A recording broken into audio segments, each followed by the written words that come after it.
They can look at the individual things they need to look at during the week. Whereas in the past, you'd have Rick Horwood coaching Sunbury, running his own business, but spending 3 days a week looking at vision to cut it up for players. That's just been such a great thing that Ballarat League has that a lot of lower league clubs can't give to players. That's why we're one of the premier competitions in the state. So an opportunity now to cross down our man Sam Stranger. He's been able to check out ground conditions and the weather this afternoon at the Eastern Oval. Sammy, how's it out there? Yeah, well, I think Mother Nature's given us a kiss today for the first game, gents. The sun is shining. It's about 16 degrees. There is a slight breeze. It's heading towards the city end of the ground, but it's not super strong. Minimal cloud coverage. Good day for footy. Ground-wise, it's a very nice surface. The cricket pitch area is quite hard. It was less than 2 weeks ago that the A-grade grand final was played in. Joe Carmody told me just before the game that the goalposts were actually only just put in the other day due to cricket. But picturesque day, gents. Should be a good day for footy at Eastern Oval. Probably explains the reserves goal kicking performance, Sammy, with 1 goal 11 if the goalposts only went up during the week. Anyway, we'll get across to you throughout the afternoon, Sammy. I normally say stay warm, but don't get too much of a tan down there, buddy. I can't do that, sorry. Thank you very much. We're going to take a break here. Thanks to our number 1 ticket holder, D2E Gyms. You're listening to 3BA Footy's Home Ground. 3BA's Secret Sound at PT on the Big Show. Hey, how are you, Alan? I'm very well, and yourself? Very well, thank you. Always good to have you on board, my friend. All right, what are you thinking? Well, I'm thinking it's a very hard one. I think it's time to give a few clues. But anyway, my guess for today is, are you rolling a ball made of sticky tape? No, Alan, not doing that, I'm sorry. No, never mind. Thanks to Kitchens You Build. Your home, your choice. 106 Southern Street, Delacombe. It's 3BA's Secret Sound. Just after 8 weekday mornings on 3BA's Big Show. At Spotlight, save a massive 20 to 50% off store-wide, including Manchester home decor, fabric sewing yarn, party curtains and blinds. Yes, that's 20 to 50% off store-wide. Sale starts Saturday. At Spotlight, it's what you make it. Discounts apply to full-price products. Excludes clearance. See website for details. It's the cinema experience that feels grand. Step into Palace Cinemas Ballarat, right in the heart of the city. Enjoy $12 tickets with Royal Discount Days on Monday and Tuesday. Also, seniors and students can enjoy this on Wednesday too. Catch the latest releases every Thursday. Bring the family for less with a family pass on GNPG films. Or make it a date night with a curated wine menu. And yes, you can take your wine into the cinema with you. Palace Cinemas Ballarat. Feel like cinema royalty. If you're not using the internet to save money, you're not using it properly. Like, say, if you wanted to save on airport parking, book at melbourneairport.com.au when you book your flights and save. T's and C's apply. Sick of sky-high hot water bills? Make the switch with a Reclaim Energy heat pump from Wayne Castleman Plumbing. Save up to 80% on your hot water costs with cutting-edge efficiency and a 10-year warranty. With over 40 years of experience, Wayne delivers expert advice and reliable service every time. Proudly part of the Electric Homes program in Ballarat. Visit WayneCastlemanPlumbing.com.au and start saving today. Wayne Castleman Plumbing. Hot water done smarter. Do you know an awesome father or father figure? Say thank you by nominating them for an Australian Fathering Award. Run by the Fathering Project, these awards celebrate those special role models that make the world a better place for kids. At home, in the community, on the sports field, or in the workplace. Give your favourite dad the recognition they deserve. Nominations are now open. Go to australianfatheringawards.org.au to find out more. Margaret loves hosting Sunday lunch, but getting up from the lounge, not so much. That's why she chose a lift chair from Oscar Care, designed to help her rise early and relax in comfort. Because staying independent starts at home. This autumn, discover how simple comfort can change your day. Book your free in-home trial at Oscar Care. Move more, live more with Oscar Care. Oscar Care. Trusted for our expertise. Chosen for our care. When it's time to get the job done, make it easy. Make it effective. Talk to Metrol. Metrol manufactures and supplies high-quality steel roofing, fencing and building products built tough for Aussie conditions. Need fencing? Trust the experts. Choose from a huge range of BlueScope ColourBond panels, profiles and colours. Proudly local and with better service, better advice, better building solutions, you're in good hands. Metrol Ballarat, 20 Wiltshire Lane, Delacombe. The last place I expected violent conflict was in my own home. I just had to get out, It was hard at first. That's when I found the RSL. I gave them a list of bills I was struggling with, and they came back with so much more. Support veterans and their families. Donate today. anzacappeal.com.au. Get around town with confidence thanks to Driving Miss Daisy Ballarat. Enjoy freedom, independence, inclusivity, and a friendly companion by your side. For medical appointments, shopping, social outings or errands, Driving Miss Daisy Ballarat offers door-to-door assisted transport for seniors and vulnerable clients, keeping you connected to the community you love. As a registered NDIS transport provider, Driving Miss Daisy Ballarat allows you to ride with peace of mind every time. Stop till we let you. Now it's back to McDonald's BFNL action. Thanks to our number one ticket holder, D2E Gym. From Delacombe to Wendouree, you're never too far from a D2E. This is 3BA Football. Good afternoon and welcome back to 3BA Footy's Home Ground. Thanks to D2E Gym. From Delacombe to Wendouree, you're never too far from a D2E. And of course, streaming live thanks to our good friends at Red Onion Creative. Calling all of the action live this afternoon, the beautiful Eastern Oval will be Sam Young and Roger Legrand. And thanks to our good friends at One Life Insurance, Shane Stimpson joins us in the commentary box this afternoon for East Point taking on Bacchus Marsh here at the Eastern Oval. Boys, really excited as the sides have made their way out onto the ground, Roger Legrand, and you have the lineups in front of yourself. I do, so looking forward to a fantastic contest, and we've mentioned in our pre-game that East Point 7 senior debutants today, so something to look forward to there in terms of a new look East Point side. So their side, East Point, from the back line, veteran Sam Q, their recruit Sam Lucas, who we've spoken about coming across from Cobden, and Joey Fraser, halfbacks Cooper Glenwright McGuan, who's one of the debutants, Liam Howard and Jackson Merritt.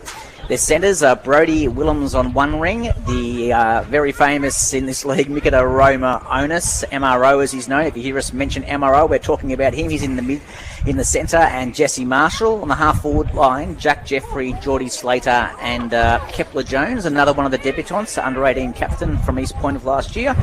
The forward lines are the forward line is Fraser Molan, Jacob Brown, their vice captain, and Jared Joyce. The rucks are William Stevens, another new player wearing the number of Joel Van Meel, number 35, Joey Dodd and Liam Kenny, and then the East Point interchange is Dylan Hiscock, Sam McDonald, Zane Lubick and Fraser Kelly, one of their recruits from Canberra. So a few new names to go through there, Shane, but what do you expect from, I guess, East Point this afternoon? Is there structurally things that we need to be looking out from, I guess, for their side in season 2026 that might be different from last? There's no doubt Joe Carmony's already talked about wanting to inject a bit more speed and run.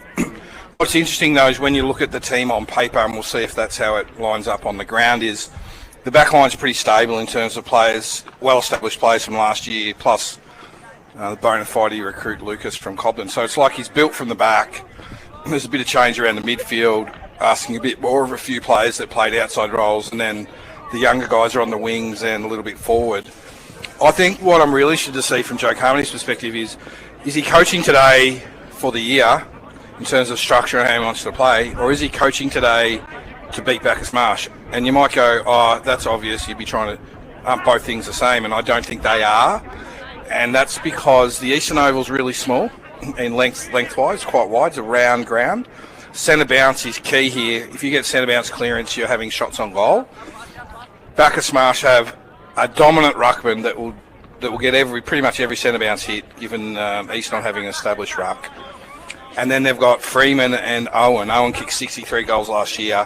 Freeman is a 2.5 goal game player, and they'd like to mark the ball. He needs to really line up around how he's going to defend centre bounce. And then I think then use his young kids and speed to slingshot from there back through. And the other thing that listeners might not be aware of, in the Ballarat League, it's not like the AFL. You don't have 6-6-6 rule in the Ballarat Footy League. You can actually set up numbers behind the ball or do a whole lot of funky things from centre bounce to put a forward around the other side, etc. But I'm really interested to see how he defends centre bounce and centre bounce clearance into those really capable tall forwards. as opposed to we just set up like we will at any week, at any time, at any ground against any opposition. For the listeners at home, Roger Legrand, the lineup for Bacchus Marsh. So the Bacchus Marsh side from the back line, Billy Griffiths, one of the new recruits. I say recruits, he's come back to the club after a few seasons at Gordon. Joel Freeman and Ethan McKercher. Halfbacks are Hamish Coulton. Actually, it might be half forwards. Actually, I might be reading this the wrong way around. I think you might be, Roger. That's right. It's first week. We're all getting all blowing out the cold. I'll start from the four-line there. Billy Griffiths, Joel Friedman, Ethan McKercher. Half forwards are Hamish Coulton, Jake Owen and Isaac Nixon. The centres are Hugh Canning, Tyson Shea and Ashton Craig. The half-back line is Sam Griffiths, Zach Vesti and Rye Kenny. The full-back line is Bailey Glaskett, Will Layla and Tarkin Finlay. The rucks that you've spoken about is Luke Gertz, Josh Huxtable, one of the premier names of the competition, Jack Parente. And they did whittle down their bench to just four, Sam. We've got Cody Gates, Ben Locke, Jude Milburn and Harrison Scartamaglia, who made a century in the final of the Victorian Premier Cricket Shield Schools competition during the week. So from cricket to footy within the space of 4 days for young Harry. He's a very talented young sports athlete at his young age, and he'll do very well this afternoon in the number 34 for Bacchus Marsh. But one thing you mentioned there, Shane, was about the rules.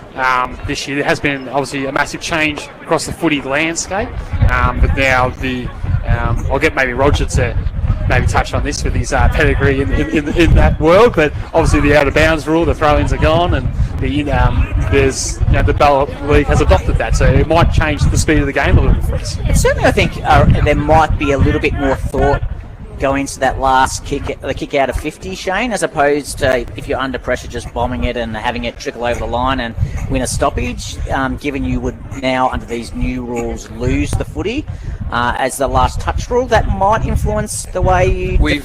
I've been having a look at a couple of practice matches, and that's certainly been the one place that there's been some adjustments and some discussion, particularly when we get into a bit of wilder weather and there's winds, is that kicking out of D50 to be a little bit more central long, give yourself a bit of room for error so it doesn't go out without being touched. Yeah, and alternatively what that also does though is opens up.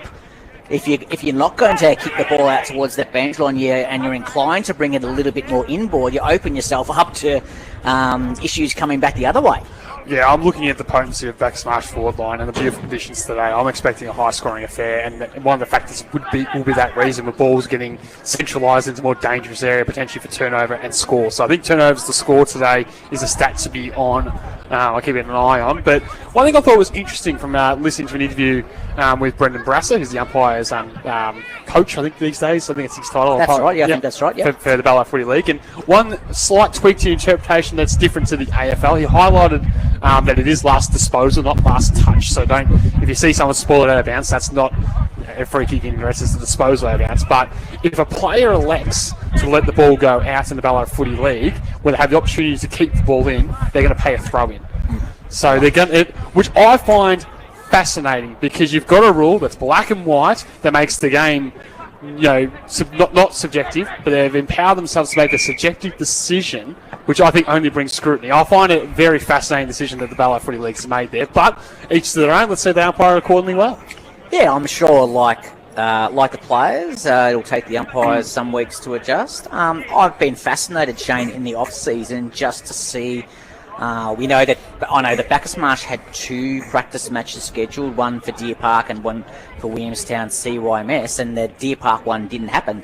So as far as I know, Bacchus Marsh have only had just the one practice match. And you mentioned earlier Redan only having had one practice match to adjust to these kind of things. Do you think that will be a factor early in the season? I think it's more of a factor for Redan than it is for Bacchus Marsh, even though I think Redan's decision was planned. I think Bacchus Marsh are a more experienced team. There's less unknowns in the squad, even though they've only had 13 players in today's side that played in their final that got beaten. I just feel like they've got more experience. So there's always a conditioning piece, Roger, in the early rounds. So you will see, and Sammy Treasurer will have to be onto this today, there will be some cramp, particularly in second halves and players slowing down. So we'll have to keep an eye on that. But there's There's not too many young, inexperienced players in Bacchus Marsh team. Speaking of Sammy Troche, he's been keeping an eye on the coin toss. The two number 3s, the captains, Liam Canny and Jack Parente. Who won the toss, Sammy? I did notice that, Sam. Yes, Liam Canny in his first game as the consolidated skipper of East Point won the toss, and they're going to kick towards the city end, which does have that slight breeze. Slight breeze, is it? Were we talking 1-2 goals in that, Sammy? Yeah, I think just 1 or 2, Sam. And whilst we got you on the mic, Sammy Troche, have you got a tip for today's game between East Point and Bacchus Marsh? Oh, it's a tough one. I think I'm going to take East Point just. I know they've obviously lost 4 big names, but I think their recruits aren't too bad, so I'm going to take East Point by 8 points. Well, I think one thing that can't be underestimated, East Point won 17 out of their last 18 home games in the Ballarat Footy League. They only lost coming to Darley last year. Bacchus Marsh record, to their own admission, in Ballarat traditionally, has been horrible. So that there is a little level of factor, the fact this game is being played in 2018 was the last time they won at Correct. the Eastern Oval, so a long time between drinks, Sam. So that, whether you talk about how good your pre-season is and all that kind of stuff, it gets down to what happens there in the afternoon on the ground, and the record and the history suggests that that would be a factor for East Point to win. Keep in mind, Bacchus Marsh last game was a final here against Melton, where they were demolished. Exactly, emotional scars that can come, especially the start of the game too. It's a small thing, that coin toss. Liam Canny kicking with a slight advantage. They get off to a good start, get the crowd behind them. It's going to be a packed house at the Eastern Oval. Everyone's come out in numbers this afternoon. Mutual footy fans from across the Ballarat landscape could be getting into an exciting affair. Yeah, I think Bacchus Marsh, what a debutant is trying to do is get a feel for the game. What Bacchus Marsh need to do is take away all the debutants' time and space and put them under pressure. So naturally in your first game, you still just feel a bit uncertain. If you're Bacchus Marsh, you want them on the back foot, feeling a bit uncertain. And that quantum of young players might mean they've got the edge here away from home. And Shane Sisman, thanks to our good friends at One Life Insurance. I want your tip today. I'd have to go for Bacchus Marsh by 4 goals or more. Roger Legrand? Yeah, I think it'll be tighter than that. I've placed some value in some of these young kids coming in for East Point. I think the Marsh will get there, but I think we're looking at a margin under 2 goals. I've got Bacchus Marsh by 2 goals as well. I've actually said in the preview that I see both sides cracking the ton. High scoring affair.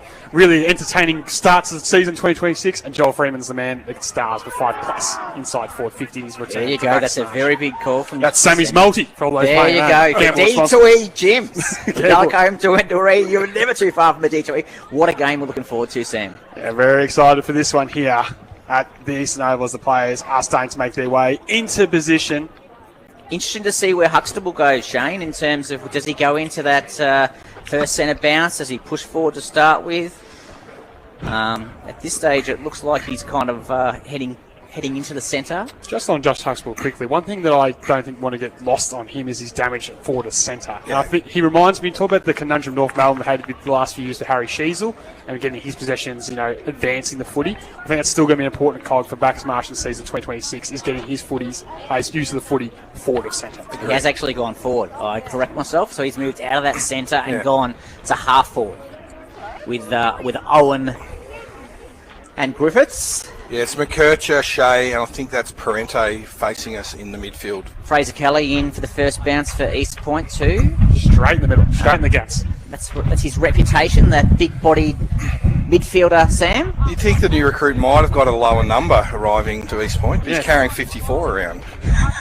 There you go. We are ready to go to get the opening team underway here at the Eastern Oval. Footy's back in Ballarat. It's East Point taking on Bacchus Marsh. Off and running, we get the points to Gertz out of the ruck, who just took it out of the air with the hand pass. Cut off there by Bratoma Onus. Right foot kick around the body goes towards the outer side. Big fly from Penny, but didn't impact the marking contest. Strong grab taken there by Willems as he's joined the leadership group for East Point season 2026. Back to MRO. He goes inside 50, looking for Joyce. Big fly at the back, couldn't take the mark. At ground level, the Marsh sloppy, thrown it away. Free kick, incorrect disposal, says the umpire. Before Kelly can come away with it, he'll get set, and East Point can go inside 50. First opportunity for East Point. He hits up short. It's a poor kick, goes to ground. It's to that man Kelly. Works it backwards now. Kick goes long into 50. Molan flies. Outnumbered, but won the ground ball, snapped it over his shoulder. Early contender for goal of the day with the first goal of the year. Fraser Molan kicks East Point's first. First of the afternoon on the Metro scoreboard, East Point 1 goal straight 6. Bacchus Marsh yet to score. What a great finish by Molan. Just competed up against the ruckman. That's all Joe Carmody would want, is to compete, bring it to ground. Was first to recover, being a bit smaller and more agile, and then ripped it over his shoulder through. Great start for a young player. Yeah, absolutely. What a like to be outnumbered. You said, Shane, 2-1. Yeah. The ruckman getting back in the hole at the top of the goal square. Didn't complete the mark, and the more agile in game 3, Fraser Mullen was able to screw around the body and kick the opening goal here of season 2026. So we're off and running again here at the Eastern Oval. Knocked down the ruck again by Gertz. Maybe in the back going against Ratomos this time. Frederik should go the way of Bacchus Marsh. McKercher will take the advantage. No, they're going to bring it back. No advantage will go to the veteran, Tyson Shea. Played 200 games more than anyone else out on the ground this afternoon in game 308. High ball inside, forward 50. Big mark almost taken by the East Point defence. Waiting down there was the agile Nixon. Handball the back to Billy Griffiths. Welcome back to the Cobra land. Right foot kick will go right towards the goal square. But in the end, getting back in the hole, the mark's taken by Jackson Merritt on the last line of defence. He's right in the goal square. Nixon stands the mark on the goal square line. And he plays on now and kicks towards the Bowls Club side of the ground. Pack will fly. I'm loving the way Joyce is attacking these big marking contests. He didn't win it, and Bacchus Marsh did kick long into the forward line. Owens the fly. Ball's pistol down. Craig was there. Handball was smothered. Ball goes to ground. Did the East Point player dive on it? Umpire says no. He'll come in and ball it up. Around 50 metres from the Bacchus Marsh goal. They're kicking into the Peel Street end of the ground. Yeah, a good 150 metres away from this footy. Couldn't be further of a stride from our broadcast position. Parente drags to the ground and gone. That was quick. Holy hell. Can only say it was incorrect disposal, attributing to maybe the holding ball decision. Nevertheless, free kick will go the way of East Point, deep in their own heart of defence. Looks like it's Canning going to be the beneficiary of the captain with a long right foot kick down the line for the Kangas. Joyce unable to mark, but again made a contest. Spills at the back. Bacchus Marsh elect to keep it alive by hand pass, which they do. In the direction there was for Vesti. He was unable to gather. Smothered kick hurriedly out of the pack by the Kangas. Kelly. Umpires picked out a free kick for in the back though. It's going to go the way once again. Tyson Shea on the bottom of another pack and a free kick to the legend of the Cobras. The required 15-metre pass wasn't paid. McKercher quick enough to get a little dance step on and drive one inside forward 50 for Bacchus Marsh.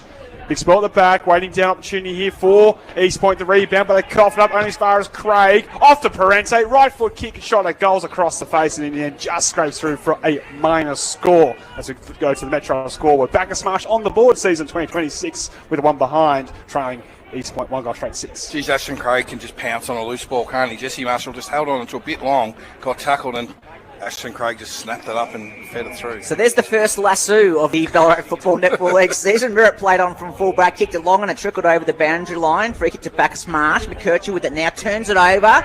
Could be 50 here. I think that was really late. I think it's Canny who's gone to ground. A bit of a scuffle kind of develops here. Taking a fair way to get back up is Canny. He'll get the 50, which will take him to the forward line of the centre square. So inside 50 entry coming up. The umpire's still bringing that 50 back, but I reckon he's going to kick it from just outside 50 now. Goes sideways to Merritt. Merritt takes his time. He's looking at a couple of different options. He's got up forward Molan. He was out position, as was Brown, kind of worked under it. Molan over the back kind of ran out of room and ran into Gertz, and the ball spilled out of bounds right in front of the broadcast position here at the Eastern Oval for D2E Gyms from Delacombe to Wendouree. We're never too far for a D2E. 4 minutes gone in opening term. We'll get a ball in deep inside 40 for the Kangas. Gertz takes front position, uses that frame, and in the end taps it to himself. We'll get a restart, 25 metres out from goal. Molan seems to be a target, Shane. He does. He's been pretty lively to start, to be honest. He's just on the move. Joyce this time reaching over top, hand pass by Molan back into traffic. Will favour Bacchus Marsh and Milburn as he comes out of the fence. The kick is down the line and no one touched the last disposal. And you can see an example there of Merritt using some experience, allowing it to go over his head, wins the free kick and wins it back for the Kangas. He'll go backwards by foot to find Slater as they look to try to spread the Eastern Oval and transition all the way sent up back to Sammy Q. Look to the corridor. Spearing pass could be good, but it didn't hit its target. Turnover now coming. Bacchus Marsh chain up by hand pass. Opportunity here for Nixon to drive it inside forward 50 in the direction of Griffiths. The little man waits, gets the bounce, runs in, and welcome back, Billy. There's a goal from turnover, Sam, where East Point had control, shifted the ball poor kick in the corridor. The kick was there, just missed the target, and Bacchus Marsh bounced. 117 on the Metro scoreboard. The Marsh move to taking the lead for the first time this afternoon. East Point 1 goal, straight 6. Just looking at the way Bacchus Marsh is structuring up in that forward line, Shane, Owen seems to be playing quite high, which allowed Griffith on that occasion to drop over the back and run on with his pace to pick up that goal. They seem to be playing a fairly high forward line rotation. What's interesting is I think East are pushing right up and crowding that Bacchus Marsh forward line. I think they've got to clean out a bit more and get a bit more space to get in behind, which they did that time, first time. For One Life Insurance, there's our special comments man, Shane Snipson, as MRO wins the ball out of the middle with a handball to Dodd.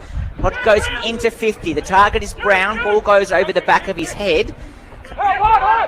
Gives Bacchus Marsh a chance to clear. Layla has given away the lasso free kick for a handball. He was looking for a teammate, missed him, and it went out of bounds.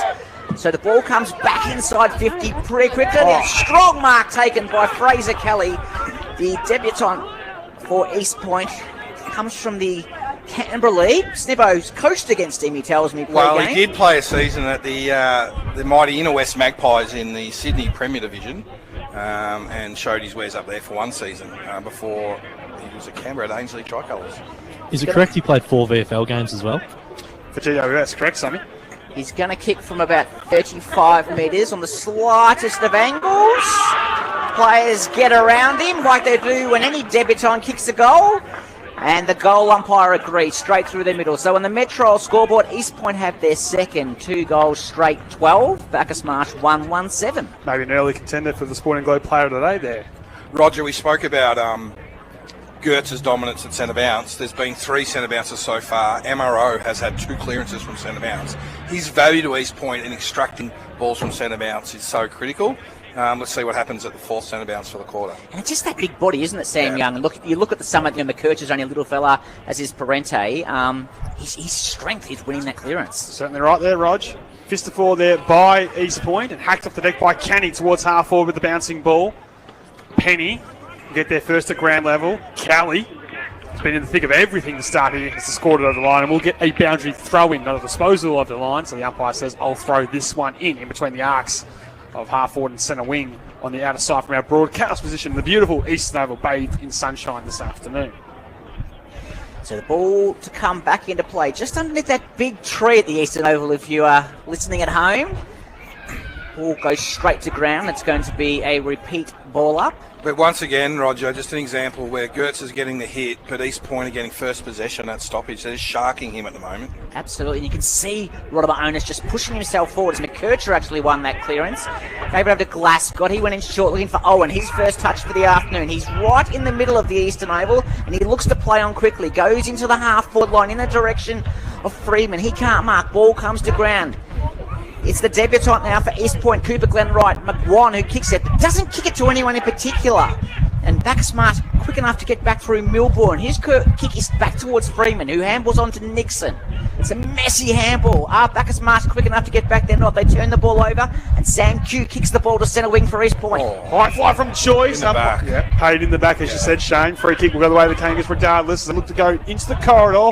Opportunity for Dodd to continue the transition. A couple of experienced heads. Dodd to Rotoma Onus. Plays on towards the outer side as they stretch the ground here. Marsh will be the beneficiary attacking side of centre wing to drive the Kangas into attack. They lead 2 goals straight, 12 on the Metro scoreboard. It's Bacchus Marsh 1-1-7. Just slow play from East Point here. Not attacking the face of goal yet. Slated up forward an option. But they all go back all the way back to Merritt. There's Glenn McGuan in the middle if he wants to really try to bite one off. But in the end, Bacchus Marsh done well to push them back slowly. Now Merritt with a long ball towards half forward. Slated that target over his head and the ball has gone out of bounds. And because it was in between those arcs, so of course it's last disposal in between the 250s of the arcs. Free kick go away at Bacchus Marsh. Play on quickly from Vesti, the recruit from Hoppers Crossing. Pitching short, finds a teammate. That player is Cody Gates. He goes back to Vesti now, who kicks long to centre wing. Pack will fly. East Point with the numbers, able to win it. Rodimer Owens brings the ball back inside 50 in the direction of Slater. But Milburn's had some good quality disposals early for Bacchus Marsh. In that case, he has put the Moz on me. He's turned it over, kicks towards Joyce. Joyce's kick is poor. Absolute litany of errors here at the Eastern Oval to start the season as Finlay clears the ball away for Bacchus Marsh, kicks to his ruckman in Gertz. First contact curse of the year. Well done, Roger LeGrand. Short ball by Gertz here at the 10-minute mark of the opening term. Finds his way to Finlay, who with his own worm-burning ball went only short to Griffiths, who's run down from behind. Great tackle there by Kepler Jones. It goes to the corridor, misses his target, does get out the back. East Point will get an opportunity through Lubrick to go towards half forward with a high ball. Joyce out position, likes it from the back though. High fly, couldn't take the mark. Best did well, handballs it over the top towards the speedster and Gates. Sits up for him and Cody goes for a run. Right foot kick down the line, missed his target and hucks the ball. Right on the door here for East Point to repel. Merritt had his hand in everything. His cock gives it off and the cane gets out of half forward. Slater diving, slips catch attempt, got on the half volley, no mark paid. We'll get a ball up. Just got a shout out for Slater. He's not often a forward. He's playing centre half forward, and with Joyce and Brown behind him, and he's almost sacrificing just to be in the mark, in the mess. Really good team role that he's doing. Absolutely. Umpire throws the ball up. Clearance goes East Point's way, kick in the direction of Joyce. Good spoil from Bacchus Marsh. Ball goes to ground. The spoiler was Sam Griffith on that occasion, and the umpire says, give it to me, I'll ball the ball up. We're just inside 50 for D2E Gyms from Delacombe to Wendouree, and never too far from a D2E. Ball in the air. Gertz wins yet another hit out. Boland was taken high. The umpire agreed. He'll win a free kick right on 50. Lazy tackle from Rye Penny. Molan plays on quickly. Kicks towards Brown. Out of position, Brown. Did he hold his opposition player? He did. And the umpire says free kick going the way of Bacchus Marsh. Yeah, Lawler very good in the air. Brown forced to go to the arm. Short pass will go the way there of Canning. The debutant for the Marsh. Will go over the top to find the captain, Parente. Parente had Huxtable short. Wants to go longer with the kick. And it was measured in the direction of Billy Griffiths to slide across and take the mark. They're very good early. The nuggety half forward for Bacchus Marsh. After a few years in Gordon, come back home. Playing very nicely with a short pass to find Shea as they've been able to just advance it towards centre wing on the broadcast side. High ball got inside 50, looking for Freeman. Spills at the back. Huxtable with good wheels. Just taps it to his own advantage. It needs to sit up. It does it in the end, but enough time for East Point to get numbers across. Merritt tries to clear and kick. Didn't get real penetration on it. It only went as far as Owen, who's right on the paint. He wants to share it with a short ball and finds a teammate on the lead. I think it's Gates has filled the role, taking the mark. Yeah, I like that from a winger. He's playing the opposite side wing, but has just come in and come over to the other side of the wing because he had a little bit of space. You don't often see it in country footy. Wingers sort of play up and down their side. It's nice that he's switched across and he's got a pretty good look at this shot, 45 degree angle, 35 out. So Cody Gates starts his approach to the goal face. But Bacchus Marsh back in front here. Open the gate and shut it. Goal to Cody Gates as Bacchus Marsh moves to 2 goals, 1-13 on the Metro scoreboard, leading East Point 2 goals straight 12. Beautifully called, Sam Young. Question for you, Shane, for One Life Insurance. Jacob Brown has had 2 one-on-one contests deep in the forward line. Is that his strength to be out muscling, pushing, shoving, or is he more kind of lead up to the footy style of forward? He likes to lead up, and that's his preference. It's more about the entries inside 50. So at the moment, East Point haven't had too much freedom inside 50 to kick low and flat for Brown to lead into. It's been pressured kicks with a bit of height. Yeah, it seems to be wasting a couple of opportunities through East Point. We've just ticked over 14 minutes here at the Eastern Oval, the first game of the Ballarat Football Netball League season, and actually a round 4 fixture. That's a quirk of the draw. East Point are going to win this clearance. The kick goes long inside 50 in the direction of that man, Brown. Got it on the bounce, though. Who's he got at his feet? He's fumbling as he tries to pick it up. He's got Canny back there. He was able to go back and get it himself. Swung back on his right boot in the direction of Joyce. Gosh, hasn't he had a great start to the game? Yeah, you do want Ashton Craig from the wing to be dropping back into defence to mark. That's exactly what a winger should do. And obviously, if you're a winger at Bacchus Marsh, you wear the long sleeves today. Short ball to Parente. Off there to Griffiths of the Sam variety. Left foot kick will go to a vacant half forward line on the outer side. East Point will lead the race. They could share it by hand, but they go short with the pass, and it was a nice one. That was Lucas, the recruit. Used it well, and Merritt, who's had plenty of it, will go into the corridor. Opportunity for Hiscock. Likes to go over his mark. Now goes to the leading target half forward, which was Ratomo. The kick was perfect. Didn't have to break stride to Nicker. Plays on. Short ball. Looking for Brown. And he was dealt with early by Layla. Now, Brown, he put a bit of mayo on it. Yeah, I'm not sure. What did you think, Shane? I thought Brown just propped. And I thought that I didn't think that was a free kick. To be honest, Roger, I didn't have a great look at it because I was marvelling at how MRO was looking to kick long and deep, and then late just sort of punted it around his body mid-kick to get to Brown. That was such a difficult kick. Just to take it off the kick. Oh, so good. And the kick. What the kick did, it made Lawler, who's got the size and the strength advantage on Brown in the aerial juice, and he's a wonderful aerial player. He panicked and he wrapped him up. Brown felt the contact, went to the ground. Yeah, he put a bit of mail on it. We want the free kick. If he kicks the goal, he'll be the one laughing. That's right. So Jacob Brown with that traditional long approach to the goal face. He'll shoot from 45. We know distance isn't a problem for him. Little hop, skip, and a jump for Brownie. He's put East Point back in front. Right foot kicks on its way. I'll let the crowd do the work. And they're happy. They are. East Point 3 goals straight. 18 on the Metro scoreboard. Bacchus Marsh 2-1-13 try. They've been pretty efficient inside 50. When they've had a shot at goal, they haven't kicked points they shouldn't have, and they're looking quite dangerous. Down to our man Sam Treasure on the boundary line. Sam, plenty of rotations early. Yeah, plenty of rotations early, Rog. Nothing really to note on the injury front. I do see Bacchus Marsh, Rye Penny just having a bit of a rub down, but no, all good down here. Yeah, I imagine the pickle juice is on standby at both camps. Absolutely, it will be later on, Sam. 3 goals to 2 in favour of East Point on the Metro scoreboard here at the Eastern Oval. Playback underway in the middle. Glascott doing the ruck for Bacchus Marsh as the resting ruck. Umpires fan a free kick. It's going to go the way of Bacchus Marsh to the veteran in Tyson Shea. Goes pretty direct in the direction of the veteran in Owen. Strong mark overhead. He's keeping Liam Howard on his toes. Is Owen. He kicks a poor one though on the bounce to Griffiths. He was able to pick it up. It was tackled straight away. Parente came through. He kicked it about 5 metres. Kicked in the direction of Huxtable, who snaps over his right shoulder. And Bacchus Marsh bite back quickly. That was fortuitous, though. It just fell on his lap, didn't it? Absolutely. It was a fumble from Griffiths. Parente did the mopping up, kicked it about 10 metres, I reckon, to Huxtable, hit him on the chest. He played on quickly, kicked the goal. Bacchus Marsh now 3-1-19. East Point 3 goals, 18 on the Metro scoreboard. How about the kick out the middle, Shane, through the middle when Owen was at full flight there. Good luck if you're a defender getting anywhere near that. Yeah, he's a good player. And what is interesting is Glascott did do second ruck a fair bit last year, so that's no surprise. What is a surprise is Gertz would often in first quarters just do 100% ruck, and maybe that's a bit of a change this year to give him a bit more of a rest so he might finish out games a bit stronger. In game 50 for Bacchus Marsh today is Luke Gertz as well. We'll stat for you all those playing today. So we'll get off and running again.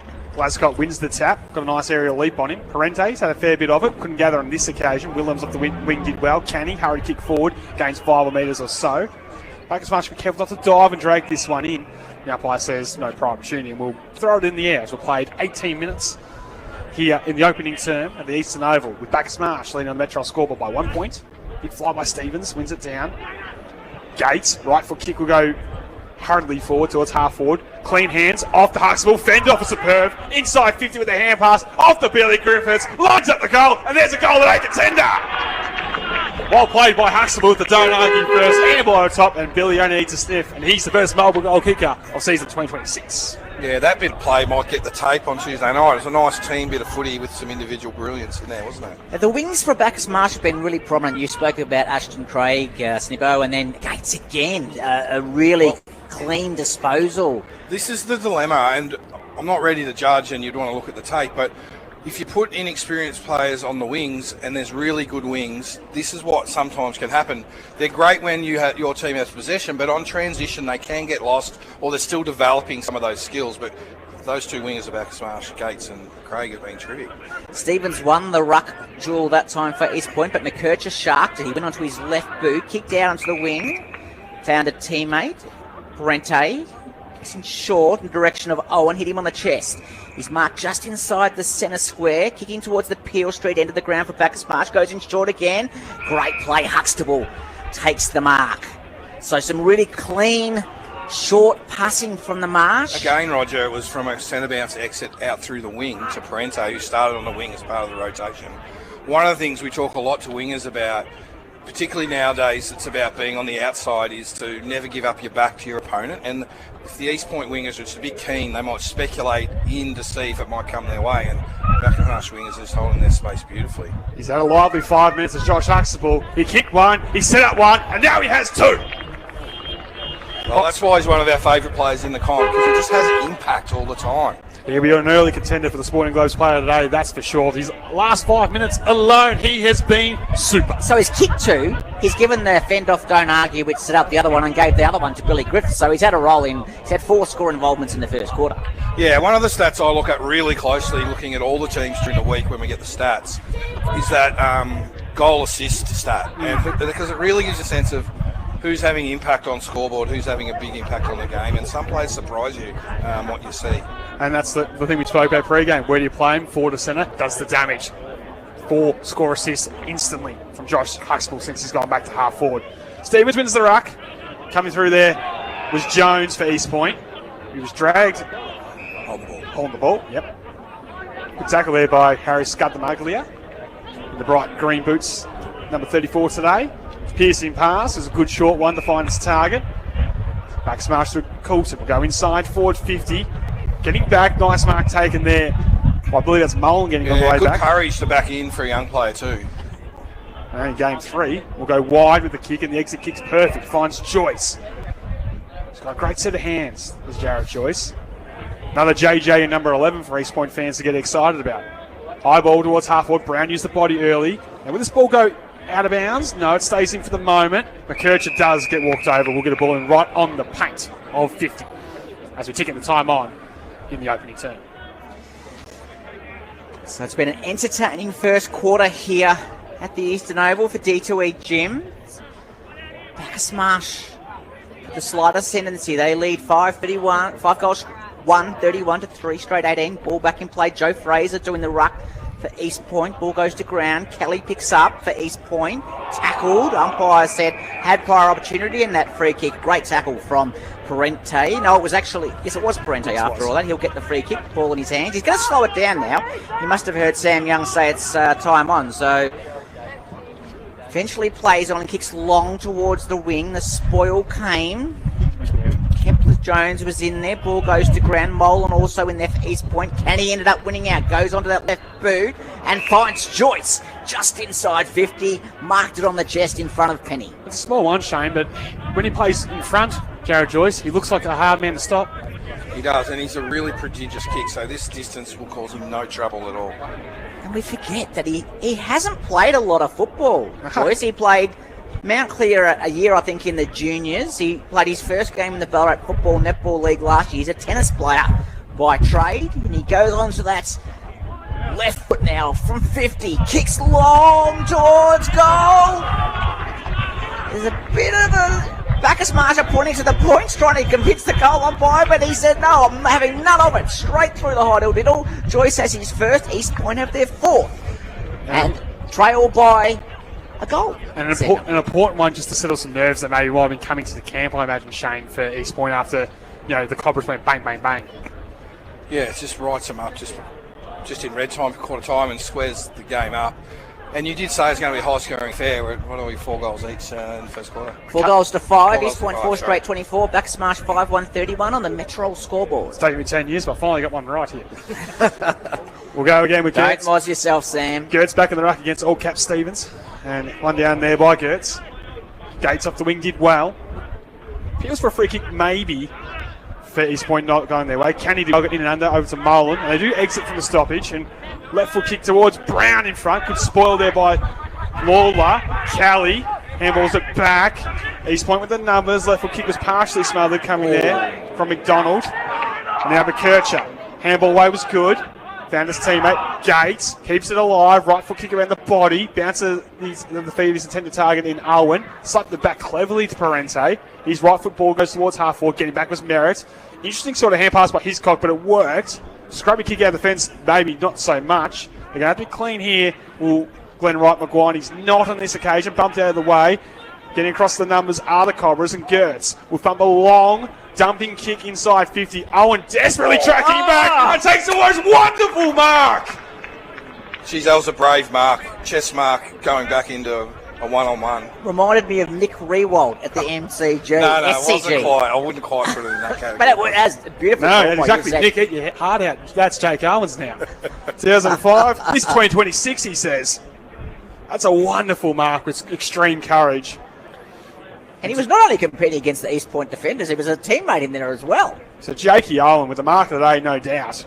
directly in front from 25 metres out for the instant response to the Joyce goal. From one spearhead to another, Owen comes in and misses to the right. Oh, how could you miss that?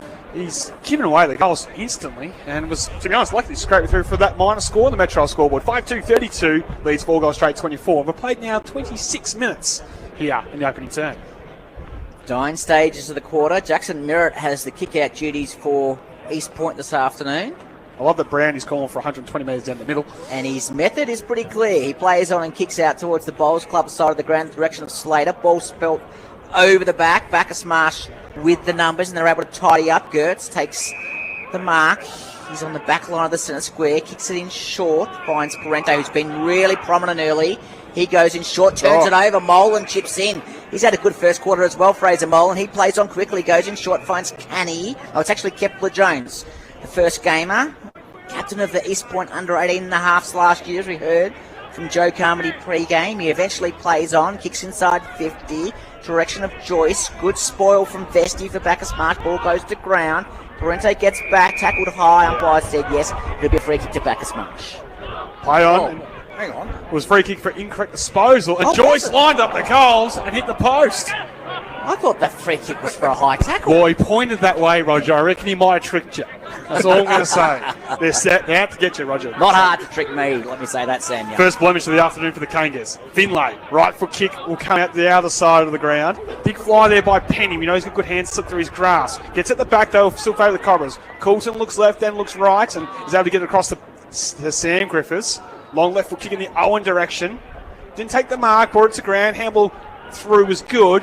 As the Cobras try to go slingshot one end to the other, kicked in favour of Griffiths at all. Turnover incoming, East Point exit cleverly, and they find the target on the outside, and guess who? The man mopping up again is Jackson Merritt. Ball in hand.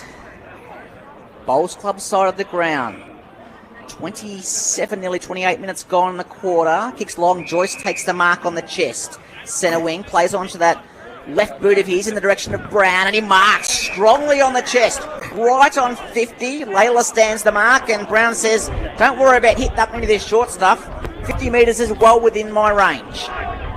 See, there's a beautiful kick from Joyce, just turned, and just knew Brown would be there and just let it rip. Yeah, great leading patterns. Yeah. Now, Brown will usually, it'll be a bit beyond his distance, he'll just run off to his right and play on and get a few extra yards around the mark here. So he looks confident, and as forecast by Shane Snipson, he tries to get those extra metres. The kick does fall short. Spoil came from Penny and tapped over the boundary line. He probably could have played on a bit more to get a few more yards. And one of my Cardinals things, Shane Simpson, the double fister in defence. You've got full access, you've got two hands, hold the thing.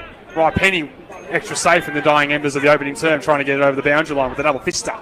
Now results in a stoppage inside 50. Will that make them pay? Gertz with a big tap, straight to Amaro. Right foot stab around the body. Has too much on it, and in the end, doesn't register a score as it bounces into the post. He shucks so many clearances, hasn't he, Shane, this afternoon? It has, but it's interesting. Bacchus Marsh have a +1 at the stoppage, and Gertz is just not hitting it to him. Yep. Are they gun-shy about being poached on the predictable hit? I'm not sure. So now Joyce will go against him. Took front position. And an instant stoppage will be the result. About 20 metres out from goal. Wrapped in the tackle there is the debutant Vesti. Every player pushed up on this side of the centre circle, Sam. He is that spare of the stoppage this time, Vesti. Gertz knocked it down, trying to go to Shea. He wraps up Dodd. Two hard heads, and umpire says he didn't make a genuine attempt to get it out, Joe, as one arm was perfectly trapped by Tyson J. And he comes out another bottom of the pack with a free kick. Short ball will go sideways to find Finlay. Right foot kick over the top.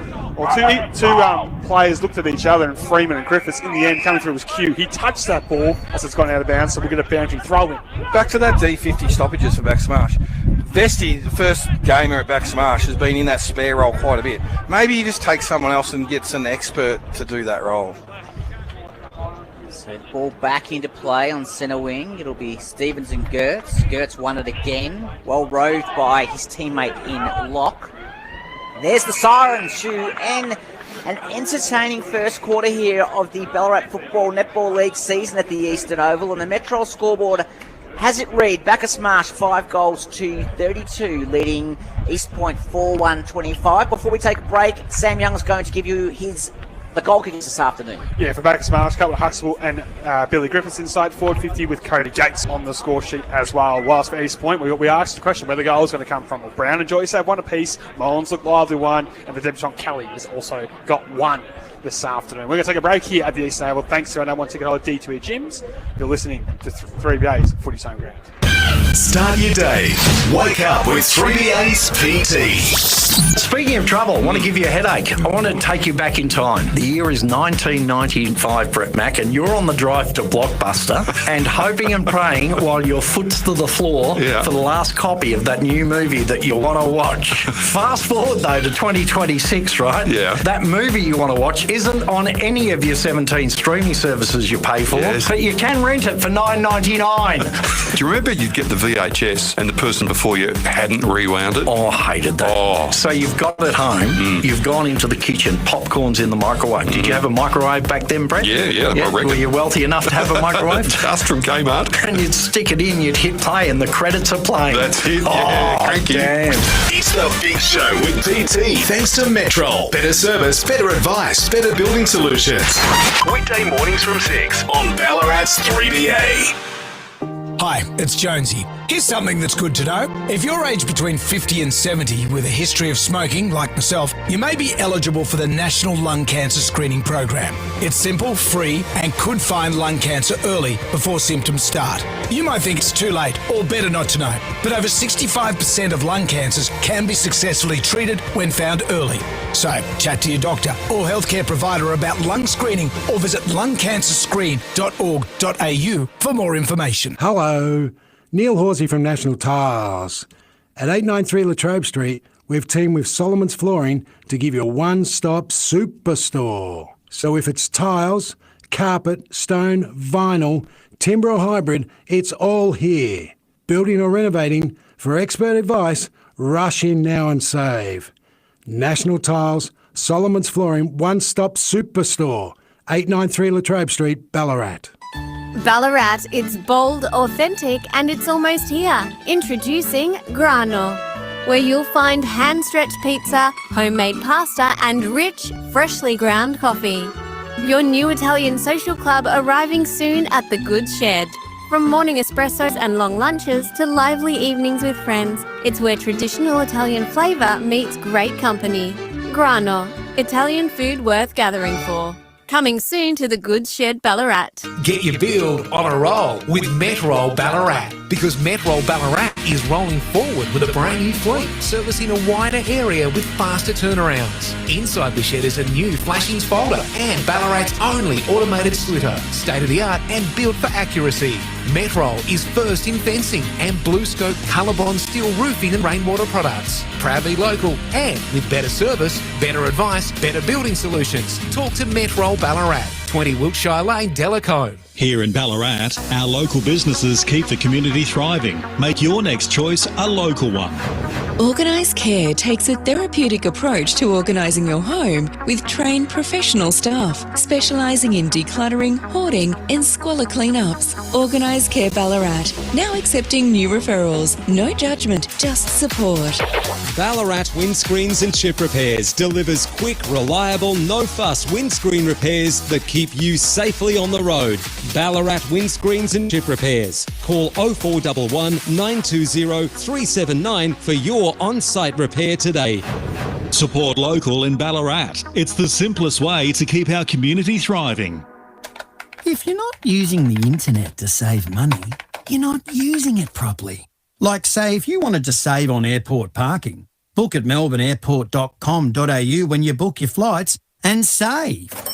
T's and C's apply. G'day, Coxie here. If you've been dreaming of hitting the road, the Ballarat Outdoor Living and Caravan Expo, presented by Avan and Golf, is where it all begins. The Ballarat Showgrounds will be chock-a-block with caravans, campers and motorhomes. Talk to the experts to find the setup that suits your lifestyle and budget. Plus live demos, food trucks and free kids activities. Tickets from $13, April 10 to 12. Don't miss it. Head to outdoorlivingcaravanexpo.com.au for more info. Harvey Norman Easter Super Deals. Get 10% in bonus gift cards when you spend $500 or more on selected products. And upgrade your sleep with super deals on Sealy Posturepedic, like the Ashbury Firm Queen mattress, now only $1,349 plus 10% in gift cards. Or the Harrington Queen mattress, in choice of 4 feels, now $1,979 plus 10% in gift cards. Hurry, Harvey Norman Easter Super Deals ends Monday. Terms, conditions and exclusions apply. Gift card valid for 1 month. Go, Harvey, go! Ballarat's 3BA, covering the McDonald's Ballarat Football Netball League. Live. Looks at the corridor. Spearing pass could be good, but it didn't hit its target. Turnover now coming. Bacchus Marsh chain up by hand pass. Opportunity here for Nixon to drive it inside forward 50. In the direction of Griffiths. The little man waits, gets the bounce, runs in, and welcome back Billy. Owen, who's right on the pace. He wants to share it with a short ball and finds a teammate on the lead. I think it's Gates has filled the role, taking the mark. Cody Gates starts his approach to the goal face. But Bacchus Marsh back in front here. Open the gate and shut it. Welcome back to 3BA Footy's home ground, thanks to D2E Gym. From Delacombe to Windaree, you're never too far from a D2E, with Bacchus Marsh on the Metro scoreboard leading at quarter time. 5 goals to 32 over East Point, 4 goals, 125. And thanks to our good friends at One Life Insurance. Shane Simpson, after your comments about the opening term of footy. Yeah, certainly very entertaining first quarter, high scoring, 5 goals 2 to 4 goals 1. What I'm just looking for now this early in the season is what might be sustainable for each team going into the second, third and fourth quarter. And what I mean by that is East Point's 4 goals. They got the crumb to start, then a free kick, then there was sort of a dirty ball inside 50 mark, and then a beautiful lead mark from Joyce to Brown. And that's the one that I think is sustainable from method. If you look at Bacchus Marsh's goals, they got marks inside 50, they got good passages from clearance, and they got some forward 50 turnovers. And they're all the things Dennis Hardfield would be coaching around how we want to score our goals. And so from that point, I feel like Bacchus Marsh are just playing a bit better brand at the moment. Notwithstanding, MRO has been exceptional around the ball with Gertz hitting with ruck work. Merritt's been really lively down back, and I've really liked how Molan started, particularly the fact he had 3 intercept marks in that quarter. Special comments thanks to One Life Insurance. And down to the boundary line, Sam Treasure has been listening to the coaches. Yeah, I went to Joe Carmody. Rog, he said he wants his East Point defenders just to go out and help out a bit more. He said they're running shoulder to shoulder out of 50. He mentioned his own inside 50 entries have been a little bit too shallow. Also alluded to the fact there was 17 uncontested marks in that quarter, which shows that they give them some time. They need a bit more patience. Gertz will just pick it off if they're not careful. And either Joyce, Brown or Jeffrey's going to play a little bit higher this quarter as well. Well done, the national one. Sam Treasure listening to Joe Carmody's quarter time address. As we're back underway here in the second term, it was Gertz with the tap. Canny with the shark, though, for East Point as they send it towards centre half forward. Kelly unable to trap, and Penny able to come away with it. High ball towards the vacant half forward line. Bounce on its point will favour maybe the Cobras coming through. Parente with a good tackle and run down from behind was East Point defender Rubik on debut. Just a bit slow, was run down. Welcome to senior footy, young Zane. Didn't have enough time. Coulton probably too far up the score. Will go in the pocket, and Griffiths on the lead. The little man takes the mark, pretty much uncontested inside forward 50 for Billy, and he'll line up for goal. Nothing worse is there as a footballer being run down from behind, Shane Snipson? Well, not when you think you've got time and space and it totally catches you by surprise. It's different when you know you're in trouble and you just get done, but he would have had a bit of a shock. Well, it just did look a bit like a set play there where all the back smash forwards just held, knowing it would just be popped up in a little hole.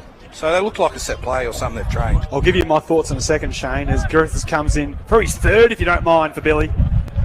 It's an ugly strike. It's trying to work its way back on my score, but with the likes of Owen, Freeman, Coulton inside 50 of the aerial parallels, who would have thought the little fellow in the helmet would be the leading marking target? It had to be a set play because they found him lace out. Showing up Sam Q a little bit for leg speed, I think. As Merritt kicks out from full back. Kicks outside 50. Spoil came from Owen. Ball went to ground. Craig there for Bacchus Marsh. Tackled.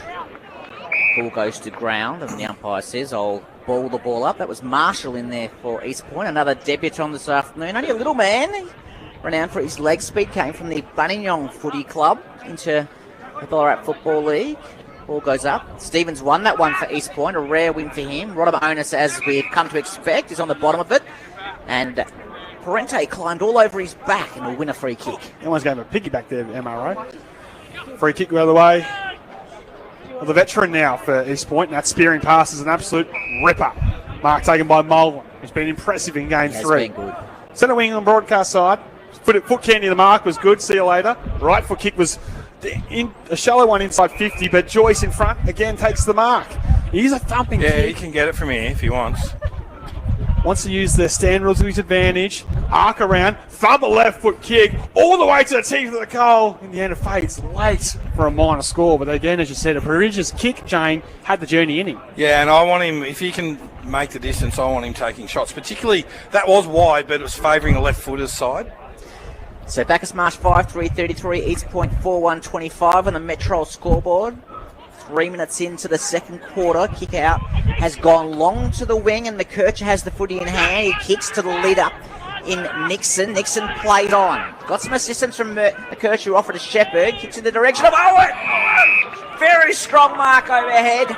He was going back with the fly of the ball with courage, as we've come to expect from him, and Mark really strongly about 35 metres from goal. Well judged, but interestingly, not that I think anyone would have defended that because it was kicked a favour, but he did have the mismatch on merit, which I think, man, his teammate was really happy to kick it to him. And that was it's the importance of moving the footy quickly, Shane. It meant that he had the mismatch, and Howard was stuck, dealing with Huxtable, couldn't get access to the aerial point, and Owen took a nice strong mark inside 50.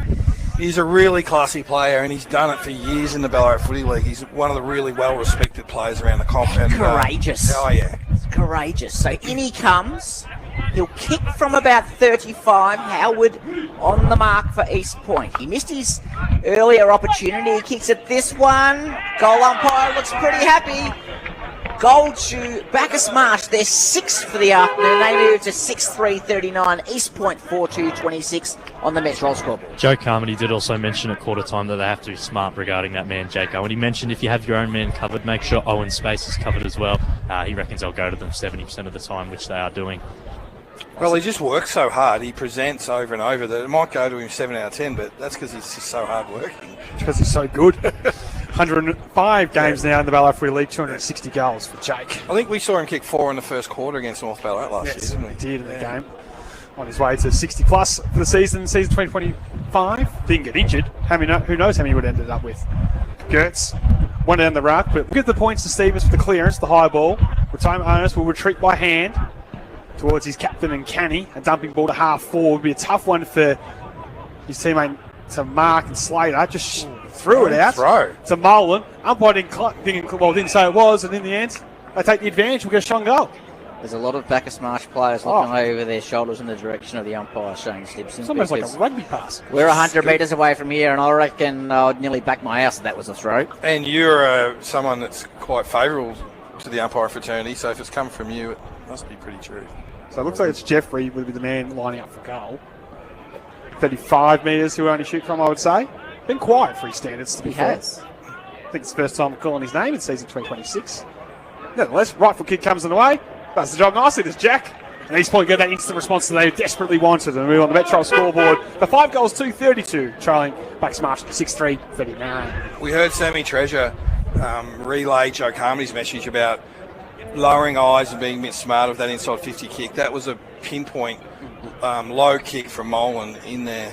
This is what Joe Carmody wanted at quarter time. Gee, I like Mullen. Yes. But just for a good prospect in size in the air, what he does at ground level, well, you can see why he was so highly touted as a former Rebel last year. And started forward in the first quarter, as you know, and interestingly has moved into the midfield to start the second quarter. As the ball thrown back up in the middle, and that man himself, Mullen, wins the clearance, kicks short in the direction of Kelly. He has the ball just outside 50, plays on quickly, looks in short, but the intercept is there, and it's Penny. He plays on quickly in the direction of Parente, was met high.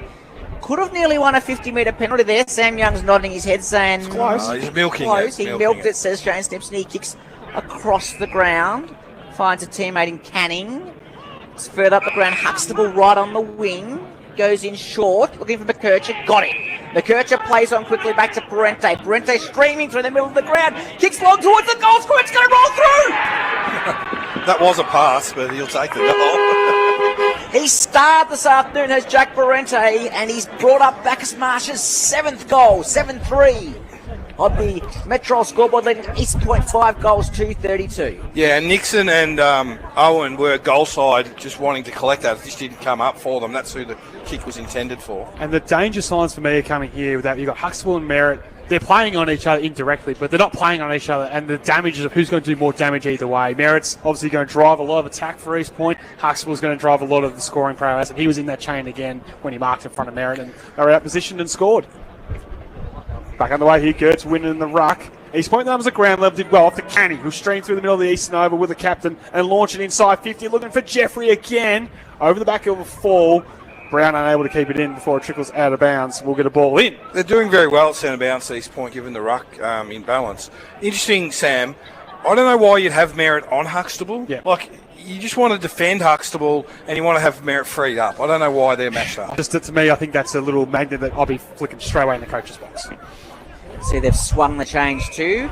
And that's Joe Fraser has gone across to Griffiths now. Sam Q did start on him. The umpires pulled for a ball up in the defensive 50 for Bacchus Marsh. Canny won it, kick was smothered, came back to him, dived on the footy. Umpire said knock it out. He did. Ball comes out to Rodimer Onus. He swings around onto that right boot in the direction of Merritt. Intercept came from Bacchus Marsh. Clever interception too. And the kick, it's Huxtable. a foot race from Huxtable. Kicks long into 50. It's 2-on-1. Griffiths, look at that speed. Owen laid the shepherd. Griffiths went back and goal number 3. For Griffiths this afternoon, brilliant play, St. Shane's. It is. That's textbook Bacchus Marsh. A high forward getting up high to turn over in Huxtable. All their forwards up, getting through quick over the back. Amazing shepherd team play from Owen to give Griffiths time and space to run in and just nail that. That will definitely be on the tape Tuesday. Yeah, well said. Thanks to One Life Insurance there by Shane Snipson. As we go to the Metro scoreboard with Bacchus Marsh, 8-3-51, leading East Point 5-2-32. Back-to-back goals for the Cobras. Gets them some separation on the score sheet. And it's not the first time, as you say, Shane, that we've seen that kick over the back. So forwards pushing high up, ball spills over the back, Sam Young, and good night, Nurse. If you scout Bacchus Marsh, that is how they like to play going forward. And through the middle, out the back. You lose McCurry, you get Griffiths back. He just fit that role perfectly as a small forward, and they're not done yet. As McCurcher out of the middle, he'll look for Billy again on the lead. Just bounced in front of him. Fraser desperately clears, but the tallest man in the pack in Gertz will get there. Didn't take the mark. Stevens got him. Molan fend off, got through one. Can't get through two, can you, Fraser? You're gone. Hold the ball, free kick go the way of Ethan McCurcher, who's been very good in the midfield. Handball off. Finlay outside 50. Long kick. Will look for a target. Freeman on the lead. Takes the mark. First time you've called him this afternoon. Yeah, I was just about to say they've looked really potent, but he hasn't played a role in it yet. And now that third banana starts to get a little bit of lick of the ice cream, if you will. He's getting some momentum. This is perfect for the Bacchus Marsh Football Club. He's been quiet for his return to senior footy, but then gets an opportunity to make it 3 goals in as many minutes for the Cobras. Joel comes in, hits the post. Was that a Sam Young Moz? Can we put that one down in the book? Yeah, it's in the book again. Shane, Sam mentioned it in the call then, but Ethan McCurcher, traditionally that small forward for Bacchus Marsh, but he's played entirely on ball today. Yeah, well, I think there was a little bit of a hint when we thought Huxtable might play forward when we were talking to Dennis Armfield, and he said McCurcher's in the mix. I think that was a bit of a hint. Merritt plays on from full-back, kicks long in the direction of Slater. Ball goes over the back, down on the ground for Bacchus Marsh's Finlay. Rodimer Onus smothered his handball, back to Molan, over to Slater. Under pressure, handball goes back towards Molan, who's tackled straight away. Did he dispose correctly? Umpire says that's okay. We will throw the ball in. It was key there. You saw the Molan. I think he wanted the handball release over the top, but with the new interpretation of the rules being last disposal, he was desperate to hold it in just so he got to take it over the line before he was paid for a free kick against. It's interesting. So there's just a bit of an alarming period for East Point now.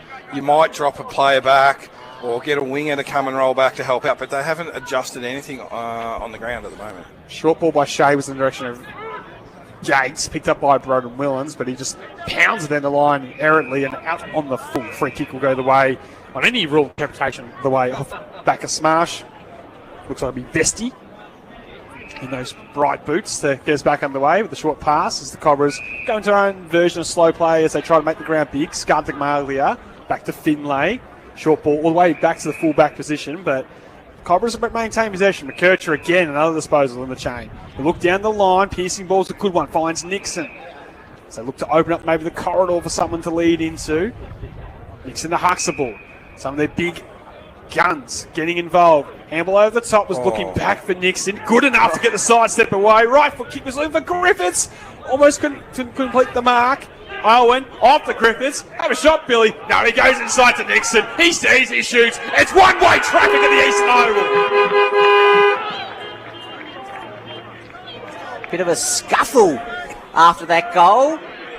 Howard wasn't happy with the attention Griffiths gave to one of his younger teammates and flying the flag. To adjust the flow of play. It's getting away from him. But watch Nixon in that play. Uncontested marks all through. They changed direction in the back line, which they love to do. Then they uncontested all the way through and just walked it in. But no one put a glove on Isaac. He was involved. Yeah, it was a shocking handball. Should have been turned over, and he still came out looking like roses. And then comes streaming through inside 50 unopposed, which is gut run.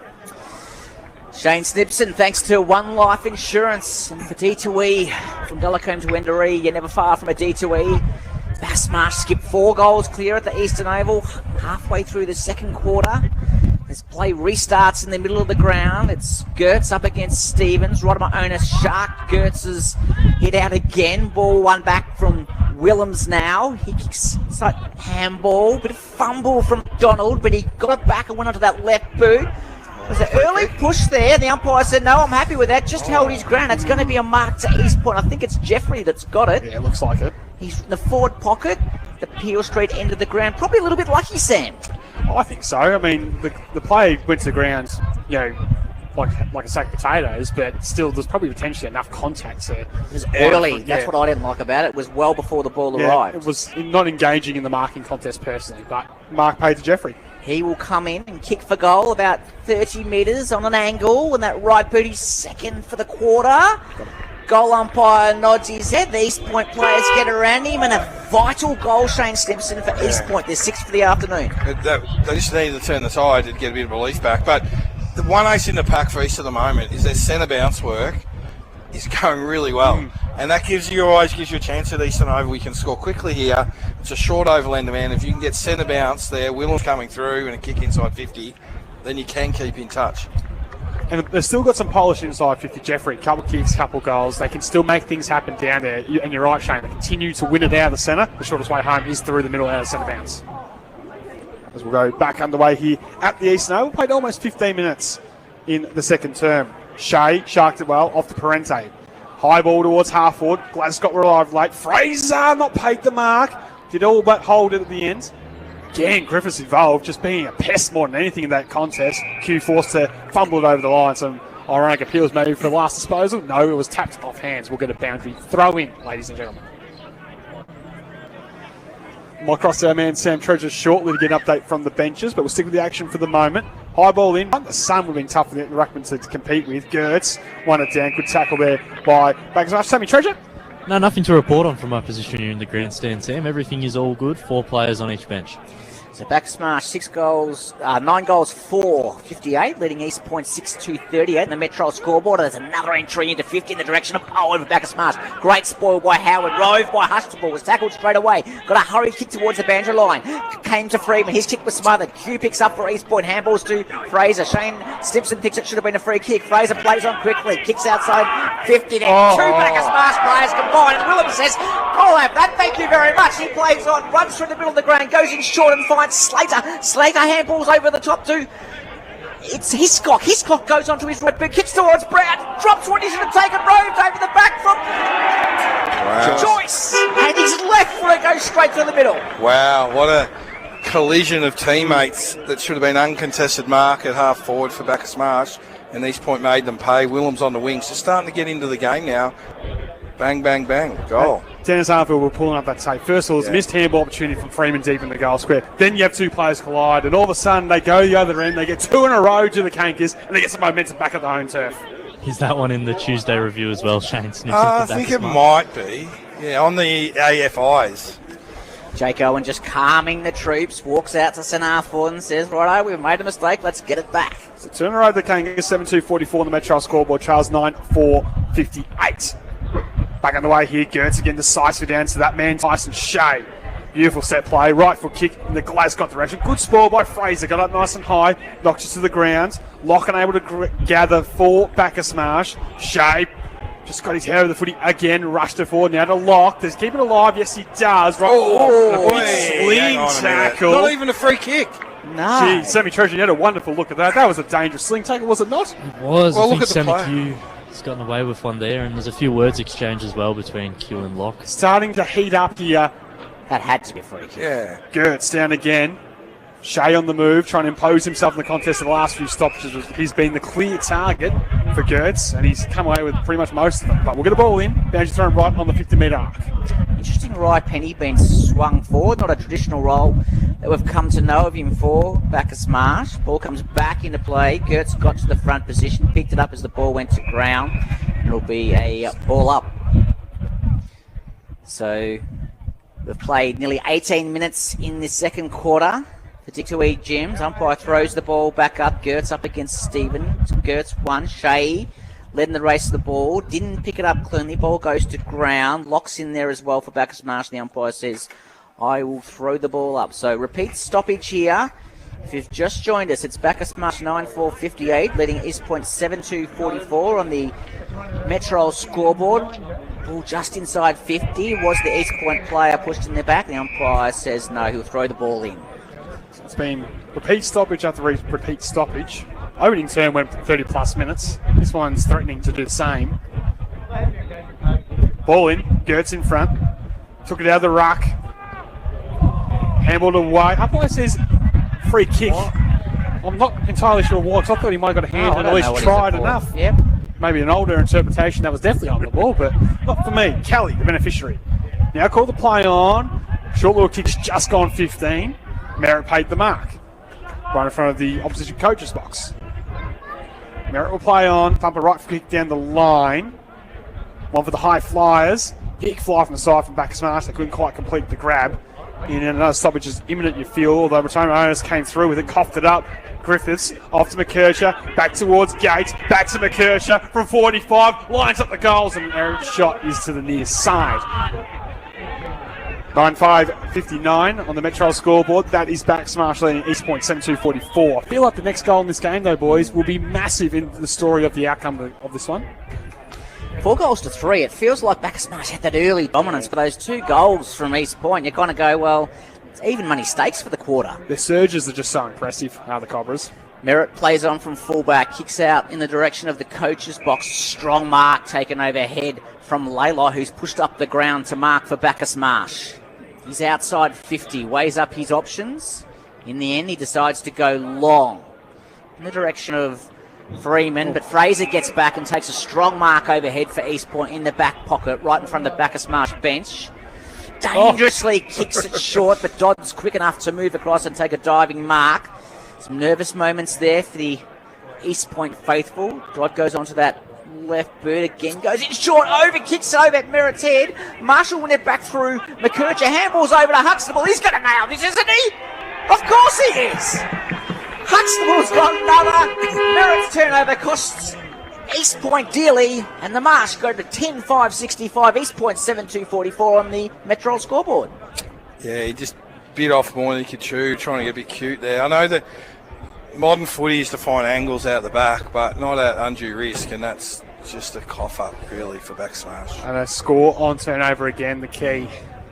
And Sam, if there's one player you don't want in the ball with the ball in his hand in that situation, it's Josh Huxtable. He will always be in the conversation with the Sporting Globe Player of the Day for that reason, Roger, because he's just all polish and class, and every time he touches it, something good continues to happen for the Cobras. So the vital goal, potentially, said the next one was massive, has gone the way of Bacchus Marsh. Will we get that instant response from East Point? We'll come out of the middle again. Stevens will thump a high one inside forward 50. Big pack of players, but a strong mark taken in defence there by Lawler, who's the tallest man in the pack. Yeah, that's 2 good marks now in 5 minutes. We haven't seen much aerial from him, and we know we can do that. High ball towards the broadcast side. A nice mark taken there by Glasgow. He plays on immediately. Thumps and long one in the direction of Freeman, caught behind. Howell took front position. Penny ducked the head. Umpire didn't fall for it. Howell will clear with the exit kick towards a vacant centre wing on the broadcast side. Willems has had some lively moments in this term. Gets the ball to sit up. Handball in the direction of Kelly. Just needs to sit. Goes inside by hand, off the Molan. We like his class, we like his finishing ability, and he shows it again. No! That was a floater, though, Sam. Bounced into the post. It was that bad of a kick. It floated on the line, bounced to the left ankle, and smashed into the post. It's hard to do a 40-metre floater, though. I'll give him that. Had all going for him, except he struck it terribly. And a minor score. A missed opportunity for East Point. 7-3-45 on the Metro scoreboard trails. 10 goals to 5-65. So the Marsh with the kick out, and the ball has ended up on the wing, but back in the hands of East Point through Kenny. Looks at the hit-up lead from Brown. Strong mark overhead. Yeah. He's a handful in one-on-ones if it's kicked to favour, isn't he, Brown? And that was kicked to favour. He's on an awkward angle, though. He's right in front of the cricket nets, if you know the Eastern Oval well. Sam Young spent some time in the cricket nets during the season. Didn't necessarily work out for him. Certainly wasn't fruitful for Michael. It's Brown right on the boundary line. He's going to kick from a good 40 to 45 metres out. You can get goals here. The pockets aren't deep. It favours the right footer. I'm backing him in, Rog. Shane Gibson for one life insurance. Brown kicks across the face. It'll be through for behind. And East Point 7-4-46. Bacchus Marsh 10-5-65 on the Metro scoreboard. We've played 23 minutes. And another falls victim to a commentator's curse today. Hey, National One, you're next. Yeah, my prediction's coming. So, trying to mount a challenge with the last couple of shots on goal at East Point, but unable to get it between the big sticks. Bacchus Marsh will come out towards the broadcast side. Finlay, long right foot kick. Owen, the deepest target. On the lead, strong hands, couldn't complete the mark, but able to get his own crumb. Looks left, looks right, twist and sends it out to a vacant centre wing outside for Gates to run onto. Bouncing ball will suit Cody. Goes inside with the hand pass, too tall for McKercher. He's going to make him sit and wait. McKercher's done well to wriggle his way free with the hand pass. Stolen there by Bacchus Marsh. Off to Parente, spearing pass. Nixon on the move. Mark, 60 from goal. Will play on immediately. Look towards Huxtable. 50 from goal.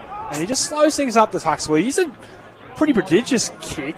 He's involved in everything, though, isn't he? From sort of centre forward. And I kind of like this. He's kicked 3 in the opening half thus far. He's right on his limit. A flag in the background. There is a little bit of a breeze with him, Sam. Yeah, which even through an effects mic, we're getting a bit of feedback in this term particularly. So may have just picked up a little and might favour Josh from a standing start from outside 50. He has 3. He has the momentum. Starts his approach down the runway now. Huxtable, right foot kick, always looks skinny off the boot. And in the end, he's been lucky to register a score. It's fallen through for the minor. 10 goals, 666 on the Metro scoreboard. Lead 7-4-46. That's Bacchus Marsh over East Point. And Lucas to kick in for the first time today because Merritt's had every kicking. And he, after that last turnover, Merritt may be lacking a little bit of confidence. Lucas plays on, kicks long. Big spoil coming from Freeman over the back towards the boundary line. Picked up by McDonald. Handball to Joyce. To Glenn Wright McGuan. To Brown, who's high up the ground. Handball back to Glenn Wright McGuan. He comes inboard. Kepler Jones out to the boundary. Marshall to the first gamer. Not able to pick up cleanly, and the ball spills out of bounds. Half forward flank for East Point. That's an interesting one with the rules, isn't it? Because it was a no pressure handball received that he fumbled and it went out. It's not much different to just going out last touch, is it? Correct. I mean, that's the one you think should be touch free kick, because it's an error made by the side. But wasn't the case. Ball in was the result. In the end, it all ends well for Bacchus Marsh. They won a free kick for a high tackle. Parente again, Sam. He's been fantastic. Yeah, he's a wonderful player. 80-plus games now at senior level. Ooh. Freeman hacked up the deck. Opportunity for Gates. Strong in the hips initially. Got the handball away to Freeman. In a bit of space and time to move.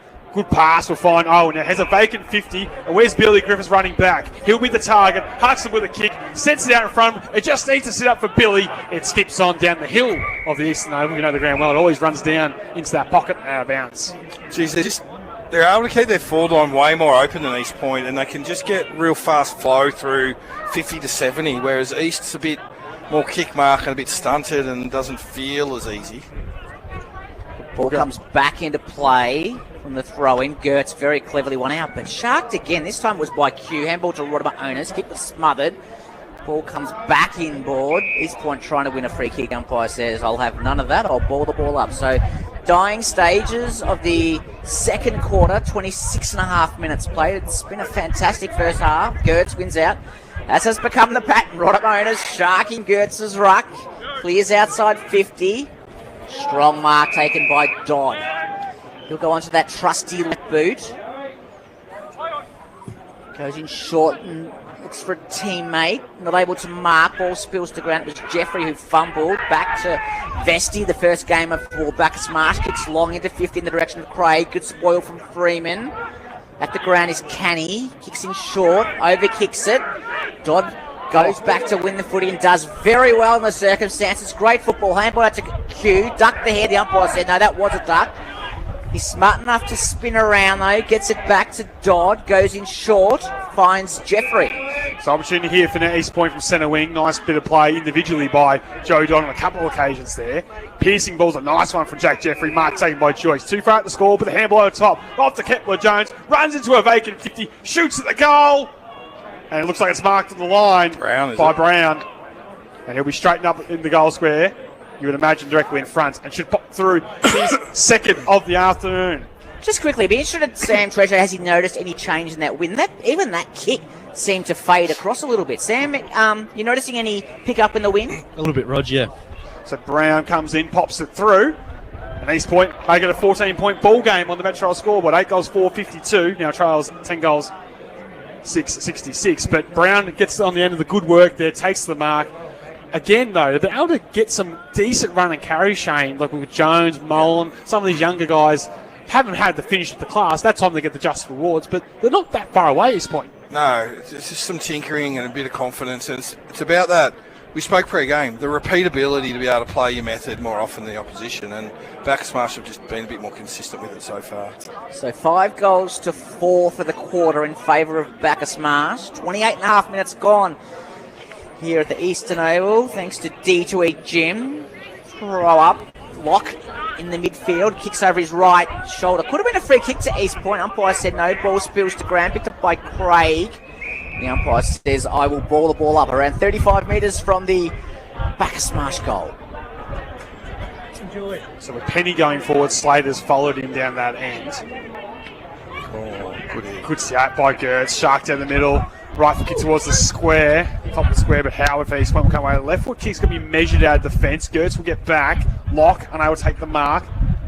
East Point able to get some numbers across and lock things up. That's the first time they've been really aggressive with a hit at an inside 50 stoppage. I would like to see them do a bit more of that, hit to outside if players on the burst. As Howard's gone to the ground right in front of us with Freeman. Craig just being a bit of a pest and getting in his way. Stevens did well, extracted to Ratonos. Good handball inside. Wrong side is Marsh, but good enough to get back onto that left boot and punch it down the line. Jeffrey with the early fly, couldn't take the mark. Bouncing ball. Spills forward of centre for East Point. In the end, they'll take a stoppage here as they gain territory and clear D50. Now just the attack inside the outer wing from our broadcast position. They trail by 14 points on the Metro scoreboard. Looking for a holding the ball free kick. I think the umpire had a sense of time. He knows it's deep in the quarter. He says, give it to me, and throws the ball up. Stevens won the hit out. Did well to Kelly, to Molan, onto Marshall now. Goes onto that left boot. It's a cute little kick. Brown found himself behind. Jeffrey backed him up, got the handball onto McDonald. McDonald on the left boot. Oh, that would have been good for East, wouldn't it? Looked good. He could have given a handball, says Sam Young. It's through for a behind. Bacchus Marsh have played on quickly. Margin now 13 points on the Metro scoreboard in favour of Bacchus Marsh in the 30-minute mark, and they know the time, so Parente is going to play the short game. As you say, they know the time. The siren sounds to signal half-time here in the opening game of season 2026, but another half opportunity there from one of their bottom six. There'll be no disrespect to East Point going awry with a minor score late coming in. On 3, singles to Parente, Nixon, Owen and Cody Gates. Whilst for East Point, 2 to Jeffrey, 2 to Joyce, 2 to Brown, singles to Mullen and to Kelly. We'll take a break thanks to no one ticket holder D2E Gyms from Delacombe to Wendouree. You're never too far from D2A. This is 3BA Footy's home ground. If you're looking for a new home in Ballarat or an investment property, listen to expert advice from industry professionals on 3BA's Your Property. Saturday mornings from 8:30. You'll hear market trends, important financial guidance, and the best way to sell your house to the highest bidder. 3BA's Your Property for Ray White Ballarat and Mortgage Choice on 3BA 102.3. Silver's Circus Spectacular, a 2-hour action-packed new and refreshed circus program. featuring a kaleidoscope of international circus stars. Come see the crazy men on motorbikes tear up the globe of death, the Rattlers' playful performing puppies, and the hilarity of Mr. Wallace and Murr. You may even spot a dinosaur. Silver's, a modern circus with a twist. Showing now at Moorehead Park, Ballarat until April 19. Harvey Norman Easter Super Deals. Get 10% in bonus gift cards when you spend $500 or more on selected products. And upgrade your sleep with super deals on Sealy Posturepedic, like the Ashbury Foam Queen mattress, now only $1,349 plus 10% in gift cards. Or the Harrington Queen mattress, in choice of 4 fields, now $1,979 plus 10% in gift cards. Hurry, Harvey Norman Easter Super Deals ends Monday. Terms, conditions and exclusions apply. Gift card valid for 1 month. Go, Harvey, go! The Printer and Office Wizards, your go-to for all printers and copiers, stocking inks, toners and accessories for most makes and models. The Printer and Office Wizards. Visit 1243 Howard Street or call 1300-WIZARD today. Who can save you money? The Printer Wizards can. Total Tools Easter Flash Sale has been extended online today only. Get up to $2,000 in bonus points to spend on more tools. The more you spend, the more points you get. Spend it on power tools and accessories, hand tools, welders, auto tools, outdoor power equipment and more. Hurry, get up to $2,000 at the Total Tools Easter Flash Sale. Online, must end today. Total Tools, every tool, every trade. Hey, Hi, how's it going? I just need to pay for the diesel on pump 7, please. Diesel? Yeah. There's no diesel on pump 7. Oh, no. Then you wouldn't happen to know a mechanic around here then, would you? It's easy to make mistakes when you're tired. Driving on under 5 hours sleep, you're 4 times more likely to crash. A message from the TAC. An important message from the Grampians Public Health Unit. Measles outbreaks are occurring worldwide. Measles is a serious infection and spreads rapidly. Many adults have only had 1 dose of measles vaccine in childhood and are not fully protected. 2 doses are required for best protection. Free measles vaccination is now available for adults aged 20 to 59. Book with your vaccine provider today. Learn more. Search GPHU Measles. Need a family getaway? Make it the Grampians. Grampians Grape Escape is back the first weekend of May in spectacular Halls Gap. Live music, food trucks, coal cooking, and wine, cider and craft beer on pour. For the kids, rock climbing, workshops and plenty of space to run wild. A wine, food and music festival where everyone has a good time, especially you. General admission from $55 plus booking fee and kids just $12.50. Selling fast, book now at grampiansgrapeescape.com.au. Repco's one-day sale is on and there's something for everyone. Get 25% off store-wide on parts, oils, batteries, car care and more. Plus, get 30 to 50% off rewards deals. T's and C's apply. Repco. Get you going. At Spotlight, save a massive 20 to 50% off store-wide, including Manchester home decor, fabric sewing, yarn, party curtains and blinds. Yes, that's 20 to 50% off store-wide. Sale starts Saturday. At Spotlight, it's what you make it. Discounts apply to full-price products. Excludes clearance. See website for details. So you're at KFC. Amazing. Then they hit you with, you want to add a snack from $2? Yeah. Crispy popcorn chicken, a freeze, chocky mousse, golden chips, all from $2. Your fave snacks from $2? Yes, please. That's a snack hack. Not everywhere. Ballarat's 3BA, covering the McDonald's Ballarat Football Netball League, live. Nixon plays on. Got some assistance from Kirch, who offered a Shepherd. Kicks in the direction of Owen. Very strong mark overhead. So in he comes. He'll kick from about 35. Howard on the mark for East Point. He missed his earlier opportunity. He kicks at this one. Goal umpire looks pretty happy. Campbell over the top was looking back for Nixon. Good enough to get the sidestep away. Right foot kick was in for Griffiths. Almost couldn't complete the mark. Owen off the Griffiths. Have a shot, Billy. No, he goes inside to Nixon. He sees, he shoots. It's one-way traffic at the East Oval. Yes, welcome back to 3BA's Footy's Home Ground. Thanks to D2E Gym. From Delacombe to Wendouree, you're never too far from a D2E. As we can look to go around the grounds, thanks to our good friends at Go Vita, your local health store, with no other games in the Ballarat Football Netball League going on at the moment, but there's some scores you got for us, Rog, in the VFL. Yeah, there's plenty of action going on elsewhere. So 4 games in the VFL today, and they're all underway at the moment, actually. So down at Coburg, they're playing. Coburg, actually, one of the assistant coaches there is Gary Limont, who was at Redan last year. They're 9-12-66, and they're trailing the Pies 14-15-99. Frankston 5-9-39, trailing the Tassie Devils 10-11-71. The Tassie Devils have started really well, the VFL. Brad McGowan, our regular here on 3BA Footy, would be happy to hear that the Kangas are 17-8-110, leading Carlton 14-15-99. And up at Brighton Homes Arena in Brisbane, Sandringham 15-8-98. Sandringham, of course, a standalone team this year. They are leading Brisbane 13-91. The AFL game has just got underway. That started around 3:15 this afternoon, and the early score from Marvel Stadium sees Carlton 2-3-15, leading North 1-8. All the eyes will be on that in the third quarter, I dare say, Sam Young, as Shane Snimpson rolls his eyes. Back here at the Eastern Oval, it's of course Bacchus Marsh leading 10 goals, 6-66 at half-time on the Metro scoreboard over East Point, 8 goals, 5-53. But thanks to our good friends at One Life Insurance, Shane Snimpson, I'm interested to hear your thoughts on the opening half and who's in contention, I guess, for the Sporting Globe Player of the Day. Yeah, I guess if you just watch the game without looking at the scoreboard, you'd think Bacchus Marsh would be 4 or 5 goals up. Their good footies looked really good on the eye. Full credit to East, though. They had a really good last 10 minutes in the second quarter, and I suspect they've started to play the way Joe Carmody liked them to play, where they got some faster ball movement through the corridor, some connecting play, and started to put Bacchus Marsh defence under some pressure and come back well. And that was off the back of Dodd having some really good efforts and Willem on the wing, this sort of side closest to our scoring box. In terms of those that are sort of putting their name up for the player of the day, you can't go past Huxtable. And I've liked the Sporting Globe Player of the Day? Sporting Globe Player of the Day, that's right. Can't go past Huxtable. I think Owen's been really lively. And McKercher had a good second quarter, just starting to show a bit. For East Point, I've really liked Molan. He's impacted the game, being on the outside. MRO's just been typical, instructing and looking in control a lot.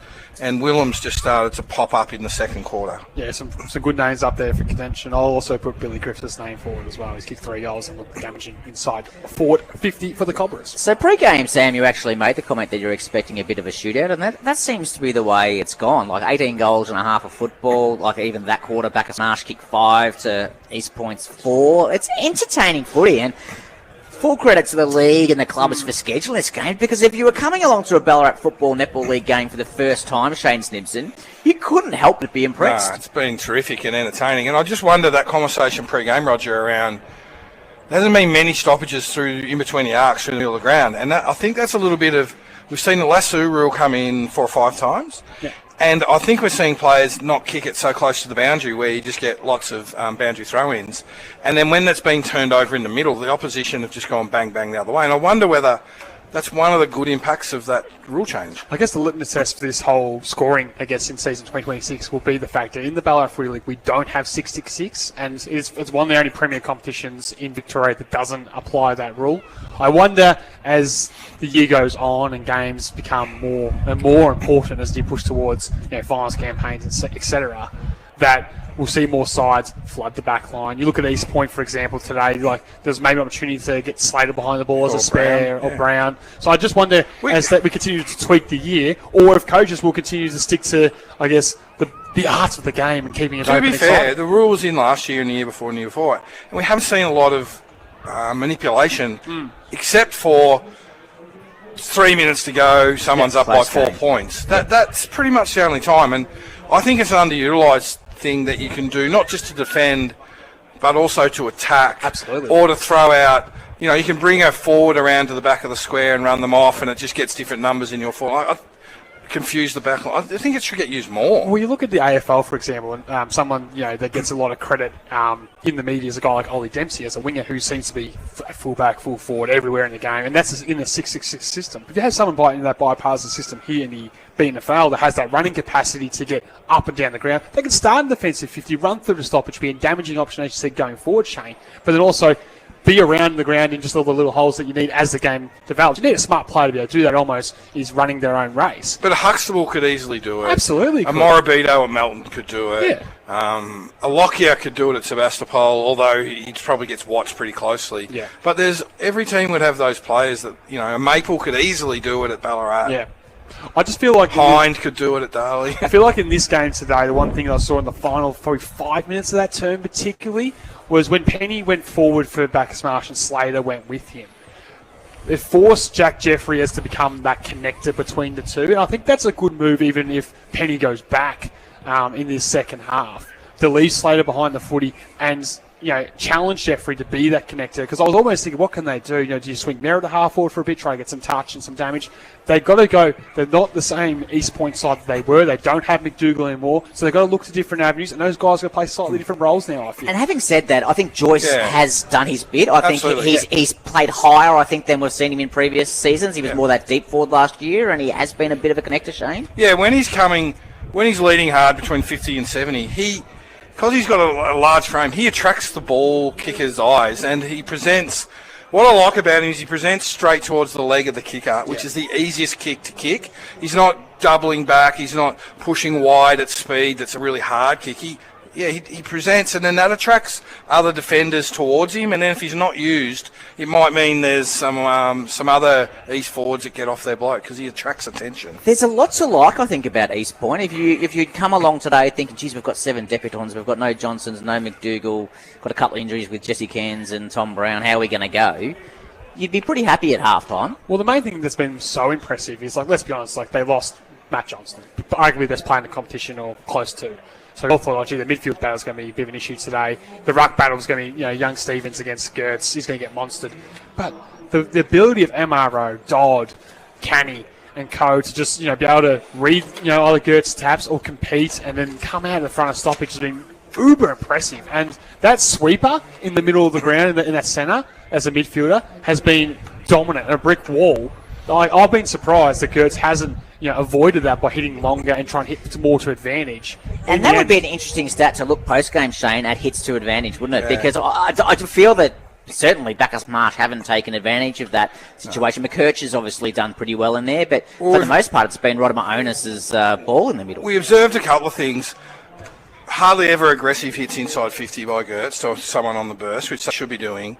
And when they had the +1 at back stoppages in the first quarter, they had an inexperienced backman into their system, being the +1, which shouldn't happen. He was flat-footed the whole time and almost just defending, not moving to where the hit. When we talk about East Point, we are looking at them being able to sustain over 4 quarters. And, in last year, Brown kicked 50, so he's still their focal point and he's going well. But their next highest goal kicker was McDougall with 36, who's not here anymore, and then Geordie Johnson with 24. Then you're left with Canny and Jeffrey. They were good for 1 goal a game last year. And Merritt pinched hit at times and could kick goals when he went forward, so he certainly got it in him. And then Joyce was about 1 goal a game last year. Now, you'd think Joyce can average more than 1 big goals a game this year. And then there's a bit more responsibility then for Canny and Jeffrey maybe to step up a bit, which we spoke about. But Molan already looks like he is a goal kicker because he's playing in the mids, but he's quick to go forward. He's quick to link up forward. When it's going towards goal, he's going flat out. And I think he will kick goals through the year. He's the modern-day midfielder. He's that bigger body midfielder that you look at the likes of Egan in this competition, but then you go to the higher levels, the Bontempellis and co. They come in as the bigger body at stoppage, can burst to the front and do damage doing forward. Well, he's played almost primarily mid after the first 15 minutes in the forward line. Do you think that was designed, or do you think that was a need that Joe Carmody identified? I've got to get Molan where the ball is. I think he just started so well that he just forced his way in there. And it's been great for him. Here at the Eastern Oval, the umpires make their way back out. So we're going to take a quick break. Thanks to our number 1 ticket holder, D2E Gyms. You'll listen to 3BA Footy's Home Ground. If it's happening in Ballarat, it's on 3BA's Ballarat Today. Coming up Tuesday when the show returns, we'll catch up with Ballarat Today's history buff, Dr. David Waldron from Fed Uni. We'll unpack his new live play for the Ballarat Heritage Festival. It's called Panic from the Skies. We'll find out which tech titan is preparing their next smartphone release that looks pretty darn sleek. It is Tech Talk with Jace the Net Nerd. We'll help fix your aches and pains. It's our radio physio Matt Clark in Health Matters. Plus, Roland wants to know when we're going to stop blaming blaming COVID for everything. He reckons too often it's just an excuse. Ballarat Today. It's what Ballarat is talking about. Weekdays from 10 for Ryan's IGA and Open and Close Solutions on 3BA 102.3. When it's time to get the job done, make it easy, make it effective. Talk to Metrol. Metrol manufactures and supplies high-quality steel roofing, fencing and building products built tough for Aussie conditions. Need fencing? Trust the experts. Choose from a huge range of BlueScope colour bond panels, profiles and colours. Proudly local and with better service, better advice, better building solutions, you're in good hands. Metrol Ballarat, 20 Wiltshire Lane, Delacombe. When it comes to mobile phone and computer accessories, Harvey Norman Ballarat is the top destination.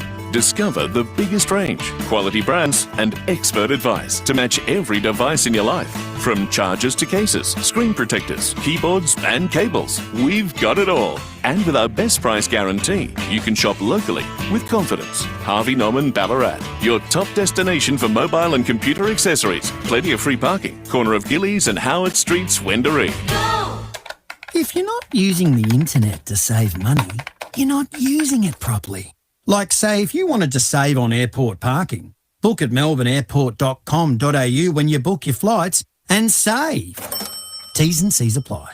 If you need your caravan or trailer serviced or repaired, then you need Ballarat Caravan and Trailer Repairs. They'll look after your pride and joy every single time. You just pull up out the front and they'll back it in for you. And if you need insurance claims and repairs, diesel heaters, 12-volt solar panels, bike racks, awnings or spare parts, they can help you with all of that as well. Find Ballarat Caravan and Trailer Repairs at 15 Olliers Road, Mount Rowan, or on Facebook for more details. Nuggets and chips and popcorn too. $6.95, it's not too good to be true.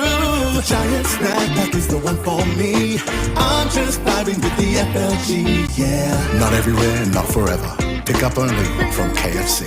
If your last hot water bill made you turn cold, heat things up with a Reclaim Energy heat pump from Wayne Castleman Plumbing. Slash your hot water bills by up to 80% with groundbreaking efficiency and a rock-solid 10-year warranty. Wayne's got over 40 years experience, so you know you're in expert hands. Visit waynecastlemanplumbing.com.au and start saving today. Proudly part of the Electric Homes program in Ballarat.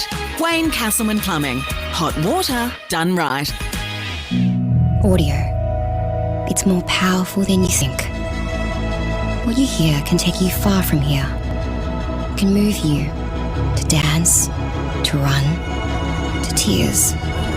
It's all in your ears. For advertising with real power, start with commercial radio and audio, where brands are heard. CRA.au. Crikey, are you one of the next generations of wildlife warriors? Our Youth Ambassador program, Visionary Wildlife Warriors, needs your help. This program gives young people aged between 4 to 17 years the opportunity to complete conservation missions and earn amazing prizes while protecting our wildlife and wild places. What are you waiting for? Believe in your strength to change the world. Head to wildlifewarriors.org.au to register today. Road Safe Central Highlands brings you this road safety message. Driving 5 kilometres per hour slower can mean the difference between injury and death. Slow down. It's better to arrive alive than dead on time. This road safety message is brought to you by Road Safe Central Highlands. Repco's one-day sale is on and there's something for everyone. Get 25% off store-wide on parts, oils, batteries, car care and more. Plus, get 30 to 50% off rewards deals. T's and C's apply. Repco, get you going. Stop till we're legend. Now it's back to McDonald's BFNL action thanks to our #1 ticket holder D2E Gym. From Delacombe to Wendouree, you're never too far from a D2E. This is 3BA Football.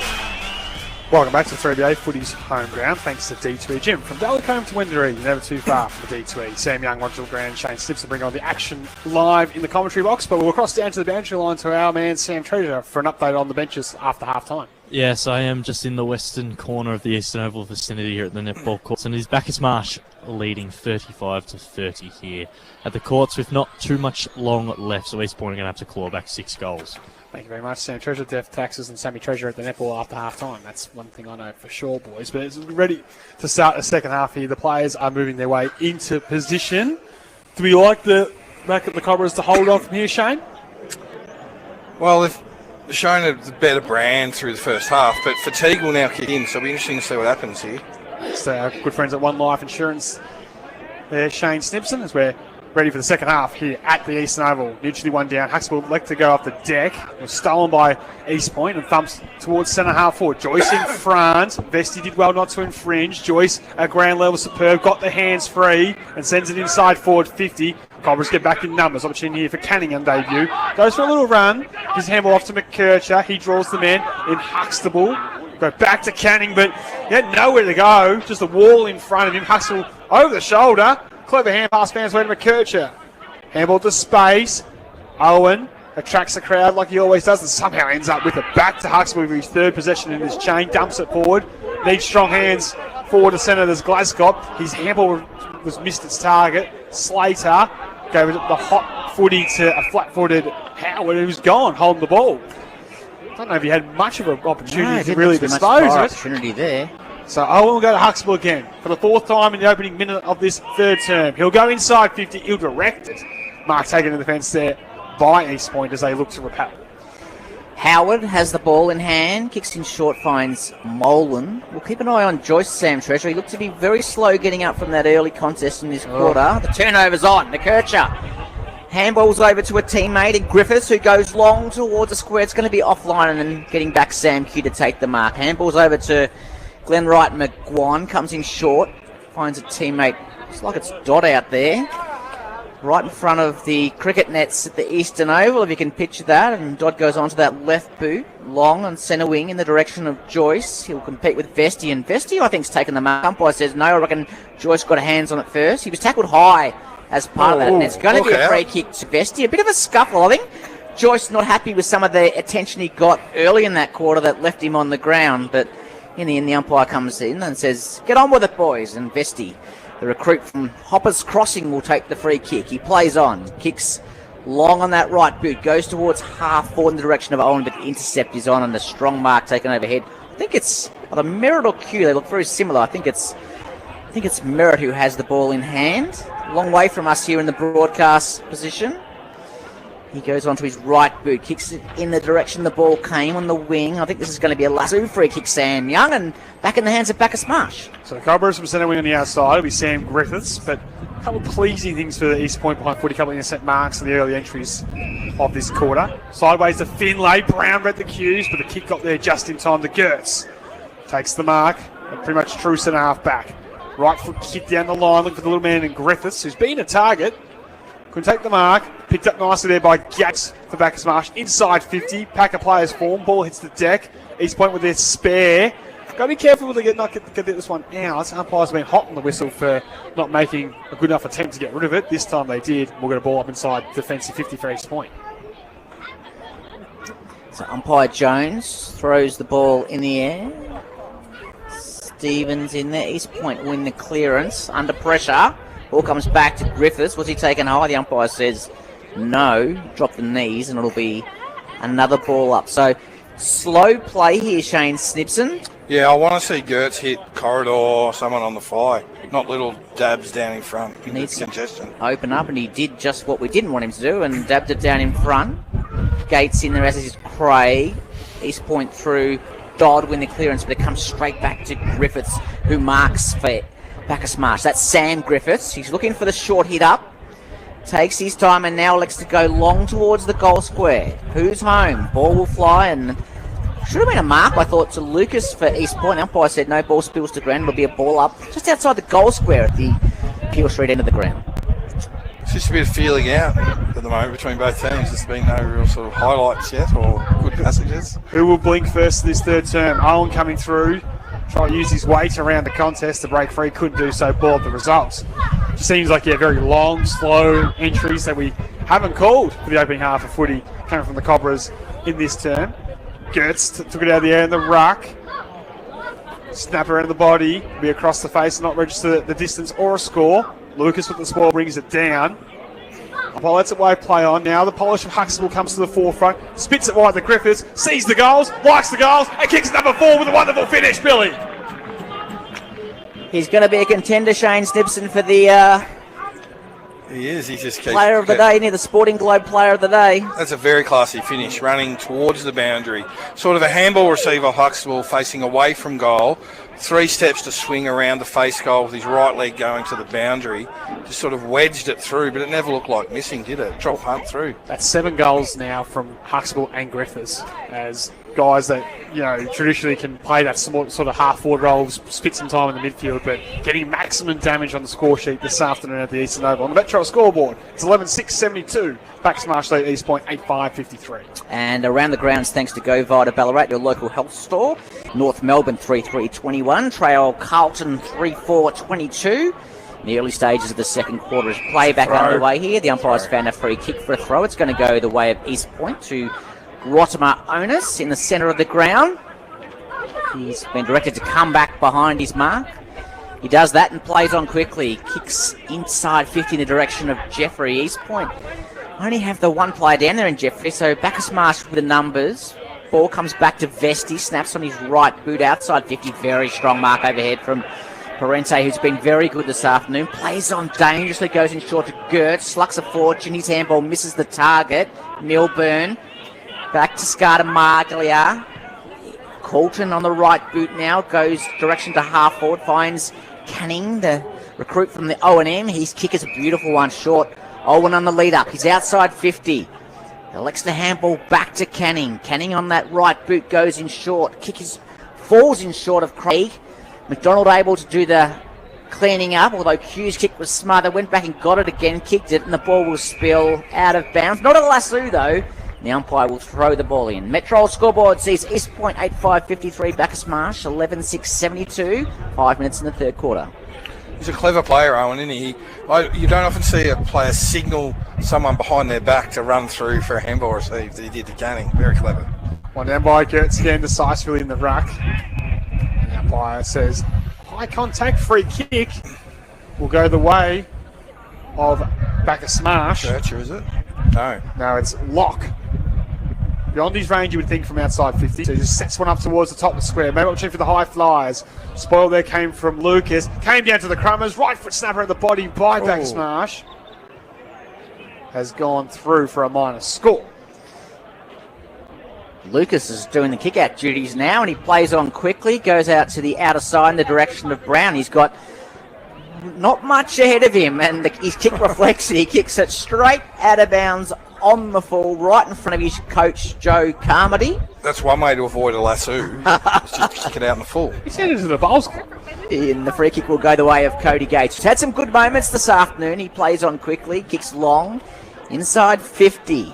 Not much at home, over the head of Glasgow, and the ball spills out of play. Just feel like now, what are we, 7 minutes in, the next goal, just going to be very decisive. Good call by Shane Simpson, thanks to One Life Insurance there. The next one here could be telling in the Premiership quarter of the third term. It's like the calm before the storm, Sam. Clearing kick will come the way of Merritt. That's a high ball into the middle of the Eastern Oval, and Layla with a fly did everything but take the mark.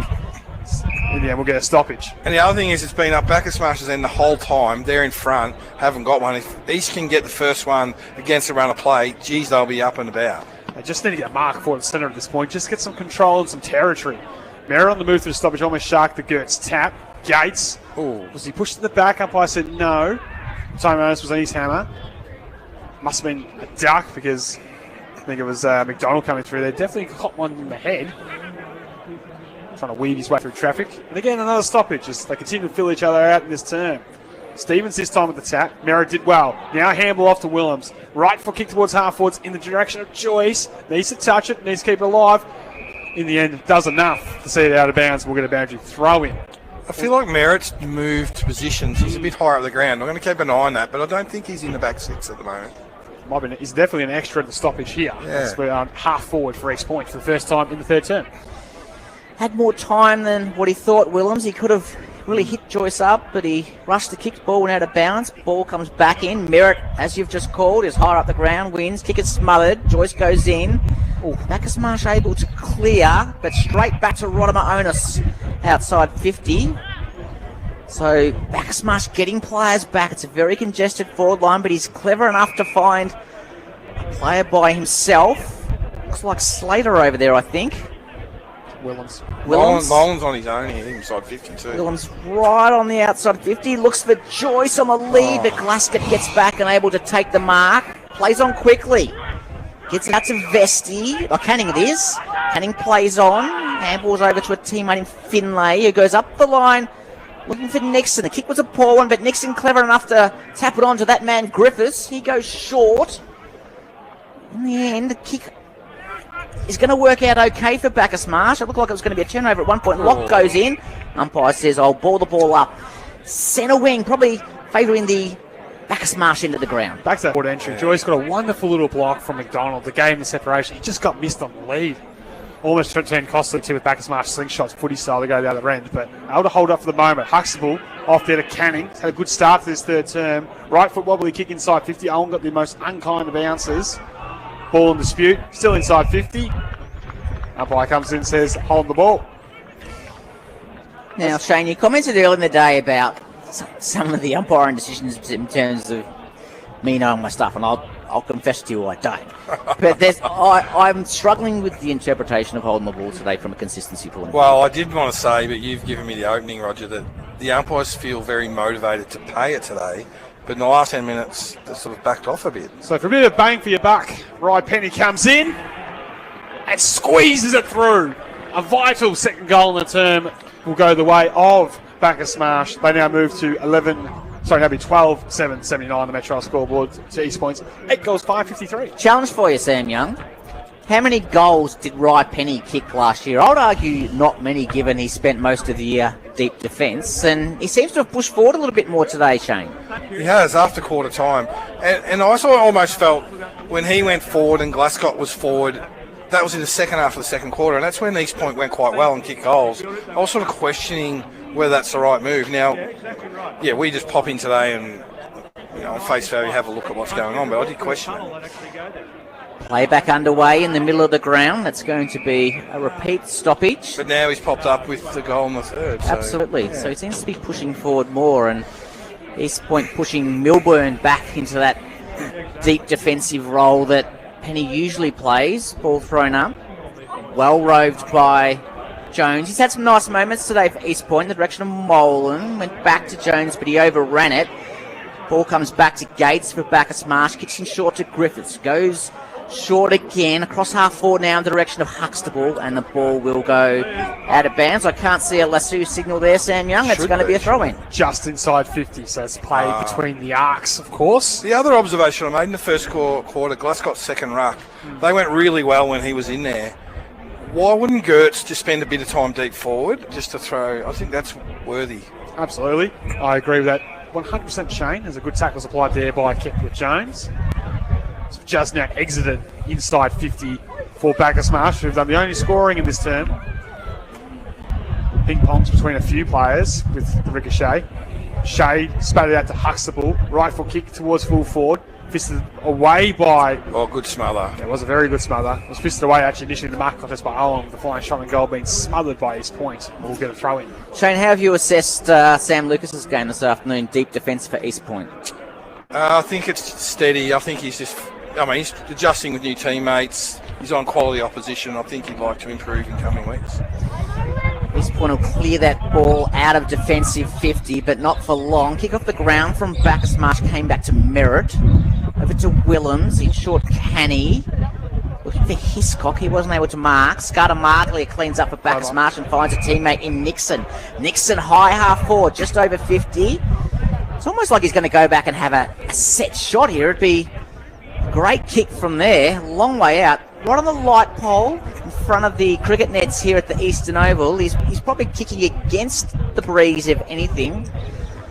He's lining up for Bacchus Marsh's 13th goal of the afternoon. They lead 12-7-79 to East Point 8-5-53 in the Metro scoreboard. Nixon's kick will fade away to the right for a behind. So, Roger, what I'm looking from Lucas, sorry, Roger. Right. Like Joe Carmody spoke about, he can intercept mark and defend well like Dustin Fletcher. I haven't seen intercept him. I haven't seen real aggressive spoiling. I think that's what he needs to bring to that defence.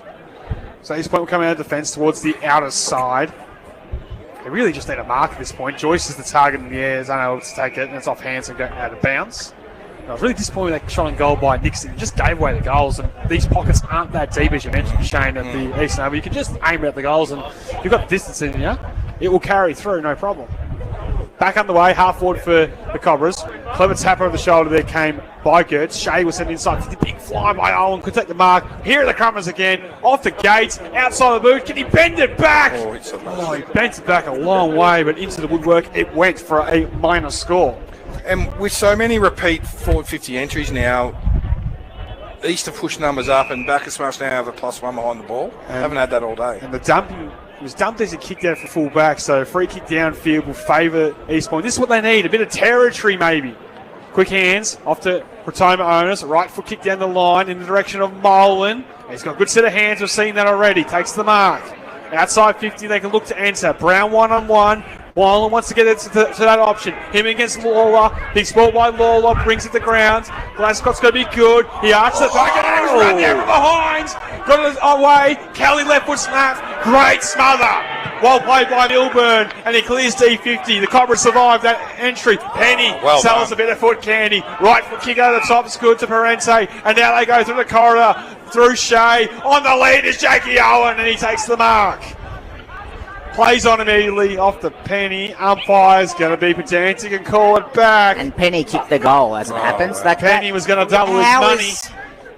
What is the need to bring that one back, Shane? Like, seriously. Like, that was clearly play. If it stopped for half a second. Like, it wasn't a free kick either. It was a mark. No. So with a mark, you should be able to play on however you want to. I don't know why he's correct. It was a free kick. He's going to set him. He's marked. He's moved. Let's play on. That's why it can't be resetting the mark. He doesn't need to. He can play on because he took the mark. Doesn't make sense. Oh, we'll have the footy 55 metres out. Just a good little lesson. That turnover came from D50 with Fraser Kelly not having enough time and space to sort of snap a goal when he had handballs to give. It's just a good lesson learned for the quality of this comp. So Jake Owen ends up, he was indicating to the umpire he was going to go back and have a set shot from outside 5th, and the umpire said, yep, okay, you've got 30 seconds, and he hits up Canning in short. Now, Canning's on a pretty ordinary angle. He's in front of the scoreboard here at the Eastern Oval, right on the boundary line, about 40 out. And he was out there on his own for a long, long time. And I think East just thought Owen would have a shot. So the boy from Corowa goes onto his right boot. Kick looks decent off the boot. Has it got enough? The players think so, and so does the goal umpire. Bacchus Marsh get their 13th goal of the afternoon. They go to 13-9-87. East Point 8-5-53 on the Metro scoreboard. Don't you love to see the other 17 players on the field rush over to give him a little bit of a rub in the head? It's one of the good parts of footy, I think. He's lightly built, but Dennis said pre-match that he's quite skilled, and he has been really neat by foot, and he's really an outside player, but he's gone for forward handballs around the stand, the mark, and he's looked pretty tidy, hasn't he, on the wing around high forward. Mentioned that he could run all day and go into the third term, starting to get some touch and some possession. Around the ground, thanks to Go Vita Ballarat, your local health store. North Melbourne, 5-30. Sorry, 4 goals, 6-30. Lee Carlton, 28. That's in the second quarter, Sam Young. Back on the way here at the Eastern Oval, it's all Cobras. Shea with a clearing kick towards centre wing on the outside. Ball played there by Glenn McQuan to just usher it forward. It'll work out. Kelly, left foot kick, inside 50. Joyce from the side, did well in the marking contest to bring it down. Opportunity made for Brown at ground level. He's caught, he's spun, and he's gone. Free kick will go the way 50. Bacchus Marsh, the holding ball, and Vesti. Umpire not going to call 50, he's going to call Vesti back. Who's been a bit of an instigator, a little bit of push and shove throughout the afternoon, has the debutant from Hoppers Crossing. Are they the Bacchus Marsh issue socks? Well, I would say no. I don't think they are. That's one for Sam Treasure to investigate. I'm going to tell you that right now. Slater, it's a piercing ball, turn over to the mark, and it was taken. McDonald from just outside 50. Had a big moment to close the opening half and missed, and since then, bang, bang, bang, have gone the Cobras. Who'll go short to Merritt. He's unopposed inside forward 50, and he does have the distance. Not that they were here to talk about the player's fashion, but he's clearly not wearing Bacchus Marsh socks. No, I think they're just a pair of black globe socks. Thank you, Sam Treasure, on the banjo line. They won't lose the points if they win, will they, Rog? Oh, I hope so. Bit of a deep dive. So Merritt must kick, you almost feel. 26 points to the margin. Right foot one's on its way. Near side off the boot. And the Blemish on the score sheet. 8-6-54 on the Metro scoreboard. Trails 13-9-87 the Cobras. And Vesti in the non-Bacchus Marsh socks will bring it back in with the short ball to Scudder Marglia. Scudder Marglia, the century maker during the week. Playing cricket on Wednesday. Footy on Friday. Quick turnaround for him. He goes back to Vesti, going across the face of goal now. Takes a bounce. He's got some time and he goes longer now. Out towards Canning. Merritt intercepted though. Swung back on his right boot inside 50 in the direction of Brown. Great spoil from the Marsh defenders. Ball spills towards the boundary line. Umpire's found a Brown free won't kick. be happy, but it was there.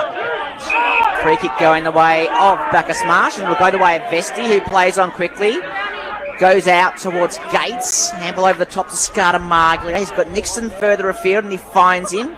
Back line of the centre square for Bacchus Marsh. He plays on quickly, goes in short. This is a good passage of play for the Marsh. Huxtable now goes in short inside 50. Craig overruns the footy, but he's got support in the form of teammates. Penny's in there for the Marsh. Ball swings onto the right boot. Straight through the middle. The Marsh have another. Well, 14 goals. That's just powerful running by Parento, who kicked that goal 25 out. He was free at the back of the square. He was bypassed and not used, and he just tracked 80 metres with the play to get on the end of that. That's just great running late in the third quarter. One thing I was keeping an eye on was young Vesti there, because he was involved with a push and shove, and he won a couple of free kicks and whatnot. Well, I will give a lot of credit to his dance Armfield, because he got the runner out to him, said, come off the ground, you've done a couple good moments. Now he comes off, gets it rubbed down, cools down. They've got the momentum, they've got the lead. That's very good coaching. And he gets treated to some pickle juice as well. Yes. And I can report, fellas, Hamish Coulton has ice strapped around his left calf. So the recruit from London is off the ground right now with a little bit of a watchful injury. Well, the ice is out. You normally suggest that his day is done, Sammy. The former premiership player from the Cobras. Left a quick get around the body. East Point at half forward. Kept with Jones, try to keep it going, but Scudder Marglia will link up with the 1-2. I like his polish and his class. Shows there as Nixon works high up. Take the mark at half back. Isaac uses that stand rule to effect. Drills one down the line. Huxtable knew it was over his head. Wanted to see it over the top, which he got. Handball inside will find its way to Huxtable. Just with the clever knock on, kept the ball moving forward. Glascott, hurried kick inside 50s, ill directed. Mark's taken there by the veteran in Q. He'll go across defensive 50. Have nothing down the line to East Point, so have to hold it up for the moment. Short ball by Marshall as the cavalry gets across the east and over to the outer side from our broadcast position. And good run by Marshall to continue on to find another mark and a link in the chain. Left footer will look to wheel around, which he does. High ball down the line. Players go to ground. At the back it was Spill. Finlay will come across defensive 50. Bounce at the feet of Freeman. Shows a good turn and speed, and in the end, a couple of little dummies. And the right kick to the corridor was smart. Right, here go the Cobras. Nixon through the middle of Eastern Oval. Right foot kick down the line, and downfield will be paid. I'll tell you what, Sam Young, you called something then I don't think we'll ever hear again. I didn't quite see it. Freeman turn of foot. He had good footwork. You said speed, I think. Oh, I know. I was taken aback by that too. In the end, downfield free kick, shot and goal came up for the Cobras. It'll be in the hands of Billy Griffiths, and he's been laser-like in front of the big sticks today. He'll get a handful if he converts this as the push and shove continues. Griffiths starts his approach down the runway. Right foot kicks on its way, and Billy has missed. Now, Sammy Treasure, the matchup I was hoping we won't get was Coulton, who's come from Wimbledon playing on Joyce, the tennis player, but we won't see that now, will we? No, we won't. I like that, Snibbo. Very clever. On the grass, of course. On the grass. Ball to come back into play following that behind. And it comes straight up middle. And can he by himself, the skipper from East Point? I thought he marked it. The umpire said no, didn't have enough. But Rodimer Onus comes in with support. Handball's over in the direction of Marshall. Ball goes to ground. Slater tackled strongly. And the umpire says, I'll ball the ball up. The ball is on the centre square line. Bacchus Marsh into the ground. They lead by 40 points. Nearing the 23-minute mark of the quarter. On the Metro scoreboard, umpire restarts play. Gertz won it out. Rove by Hiscock, haven't seen much of him this afternoon. Snaps on his right boot. Layla for Bacchus Marsh led in the race of the ball, then overran it. Ball came back to Sladak. Gets the old torpedo out and kicks it forward. Needs to. Bacchus Marsh have the numbers back. It's Griffiths. Handballs to Glaskett. Goes in short and finds Scartamaglia, who's been promising this term. Back to Glaskett. Heads out in the wing and finds a teammate in McKercher. McKercher conscious of playing on quickly and does. Comes inboard. In the direction of Parente. The umpire's gone down. Kicks long into 50. Pack will fly. Craig Rose. Craig goals! So clever. Bacchus Marsh have their 15th goal for the afternoon, and suddenly the margin's out to 7 goals. Bacchus Marsh 15-10-100, East Point 8-6-54 on the Metro scoreboard. Yeah, I was watching Craig Crum earlier in the quarter, and he was just getting through the contest a bit early. He almost went through too far then, but just put that left mid up, just caught it, and the speed at which he was outstretched to get it from his left hand down onto his boot through for a goal was exceptionally quick. Game high 46-point margin on the Metro scoreboard. This term has been all Bacchus Marsh. 24.5 minutes gone, and I reckon 22.5 minutes played in their attacking half. 5 goals to 0. And Sam, this isn't where I'd like Gertz can go forward now for 5 minutes when they've got control and just take a contested mark. I'd like to see it. Hacked off the deck there by Canny of East Point. Fresh area off the deck by Marshall. Now they have to dive in and try and win it. Geez, that's a great contest there versus 2 for a little fella. Yep. He's been great, McKercher. Yeah. He's got to be in the contention for the Sporting Globe Player of the Day. Just some real nuggety work at the deck there. Oh, that's a good hit. Opportunity here for Shea. Caught in a Stevens tackle. The man that goes by all caps on Play HQ. Sammy Treasure players are starting to tire a little bit out there. What are you seeing down at ground level? Yes, Rog, obviously first game of the year. Probably still a bit of pre-season legs that are getting a little bit tired. Pickle juice has been thrown around here on the bench quite a bit. Gertz takes out the right handball off to Locke. Right foot kick was an ugly one down the line. Yeah, not great. And the mark will be intercepted and taken there by Glenn Wright McGuan, nephew of the great Mick McGuan. Merritt's now playing in the midfield for East Point. Lateral ball to Howard, one of the 5 East Point players that have come from the Mount Clear Footy Factory. There we go short to Slater as he's worked his way up to the defensive side, centre wing on the broadcast side. Can't see Brown anywhere obvious at the moment. Jacob Brown, that is. It's on the bench having a spell. Sammy Treasure will be updated us on that. High ball. Layla flew uncontested, brought it down. Good crumb in the back there by Milburn. He's done some nice things. McKercher's done a lot of nice things. That handball was smothered though. Retirement onus, good. Off to Merritt. Right foot kick down the line. Will be a shallow entry inside 50 to Jeffrey. Glascott did well to bring it to ground. Jeffrey unable to keep it alive. Almost on the full. Yeah, almost. Brown's just in the corridor. I think he's just playing as an extra or a back at the moment. Yeah, might have gone behind the footy, trying to stem the bleeding. It is 5 goals to 0 in this term. It's been one-way traffic at the Eastern Oval. Need a goal to East Point desperately as the umpire throws the ball back into play. Gertz won that decisively. Rodamone looked like it was held. He won the clearance anyway. Got the handball back to Willems. Snapped on goal. Jeffrey Fly, great spoil from Vesti through for a behind.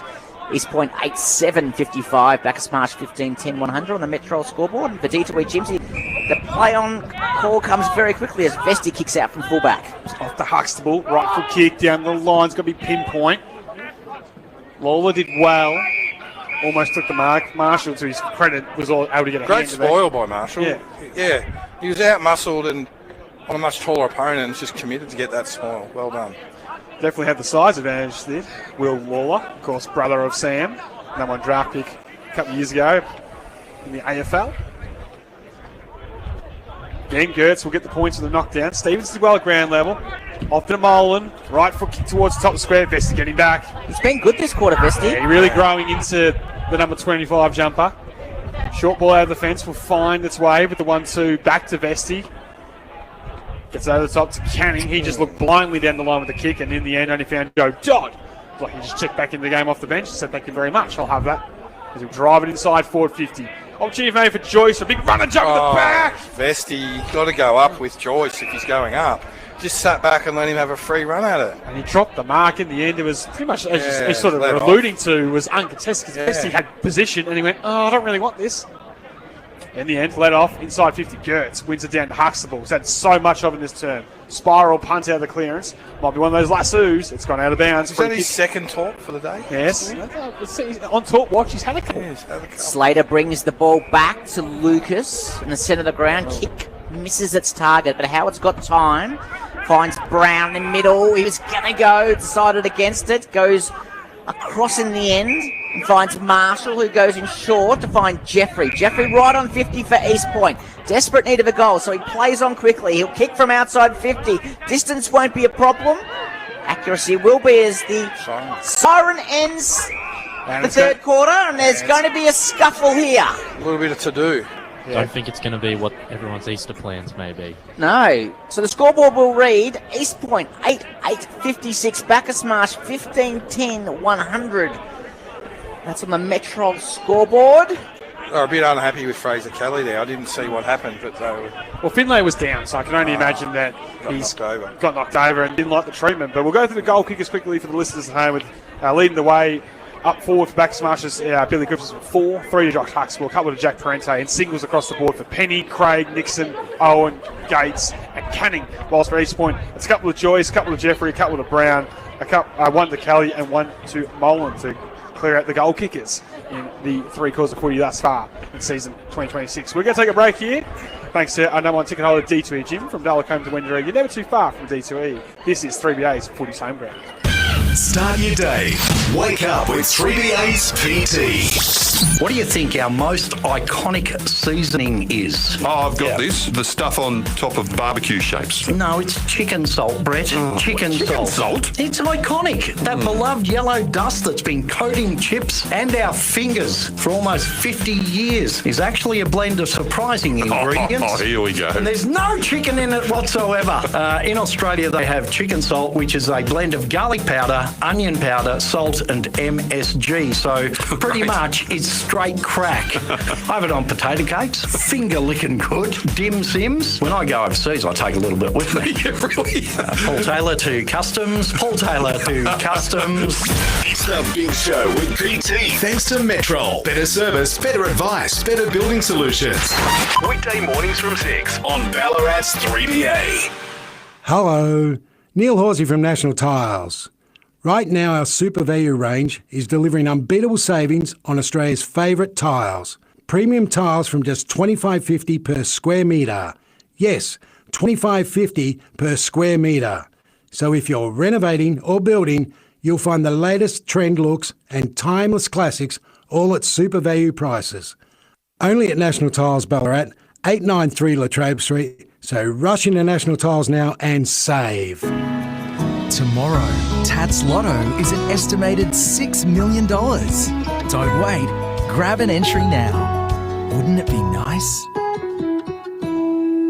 Gamble responsibly. Gamblers Help 1-800-858-858. An important message from the Grampians Public Health Unit. Measles outbreaks are occurring worldwide. Measles is a serious infection and spreads rapidly. Many adults have only had 1 dose of measles vaccine in childhood and are not fully protected. 2 doses are required for best protection. Free measles vaccination is now available for adults aged 20 to 59. Book with your vaccine provider today.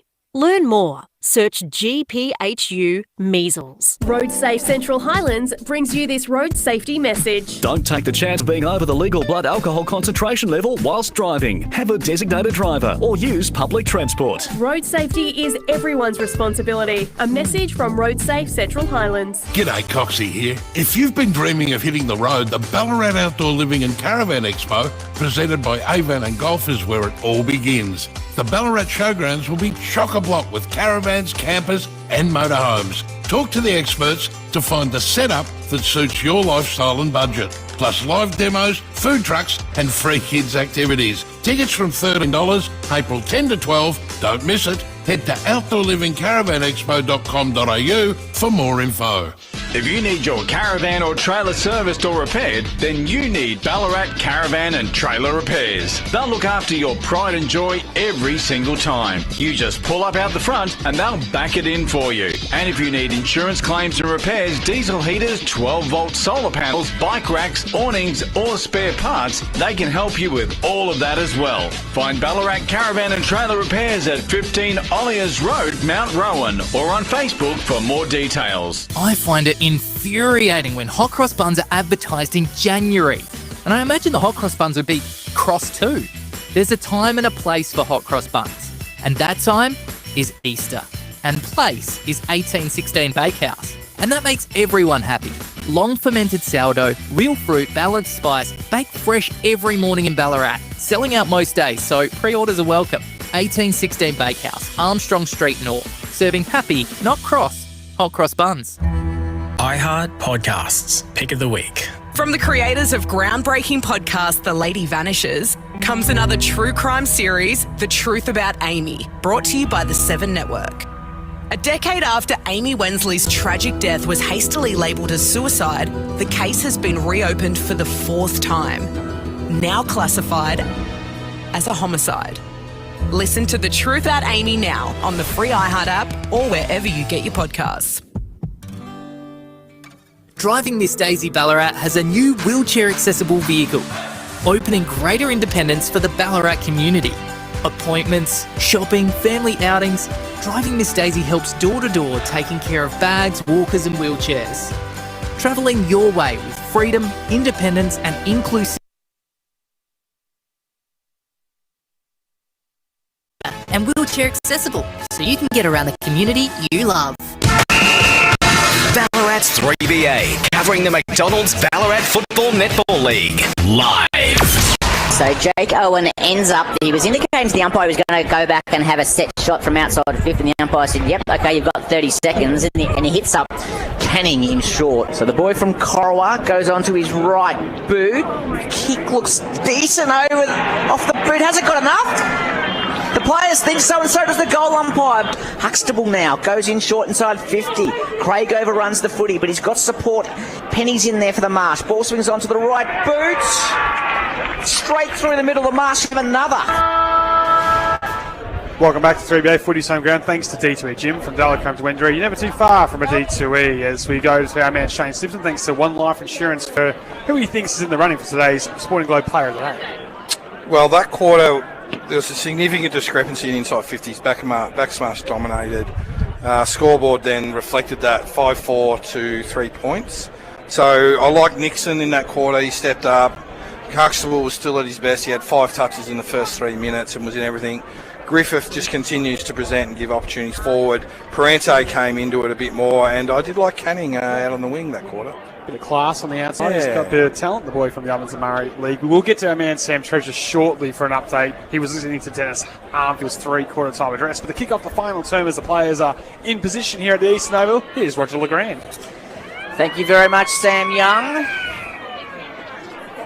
Bacchus Marsh haven't beaten East Point since 2018 at the Eastern Oval. Today, will it be the day? Umpires fan a free kick out of that ball up, and it goes the way of East Point. Advantage called. Rodimer Onus goes inside 50, long inside 50, but numbers are back with East Point. Strong mark, second by Vesti, who has had a very significant second half. New player to the club from Hoppers Crossing, and a good intercept there. He goes across the face of goal, finds a teammate.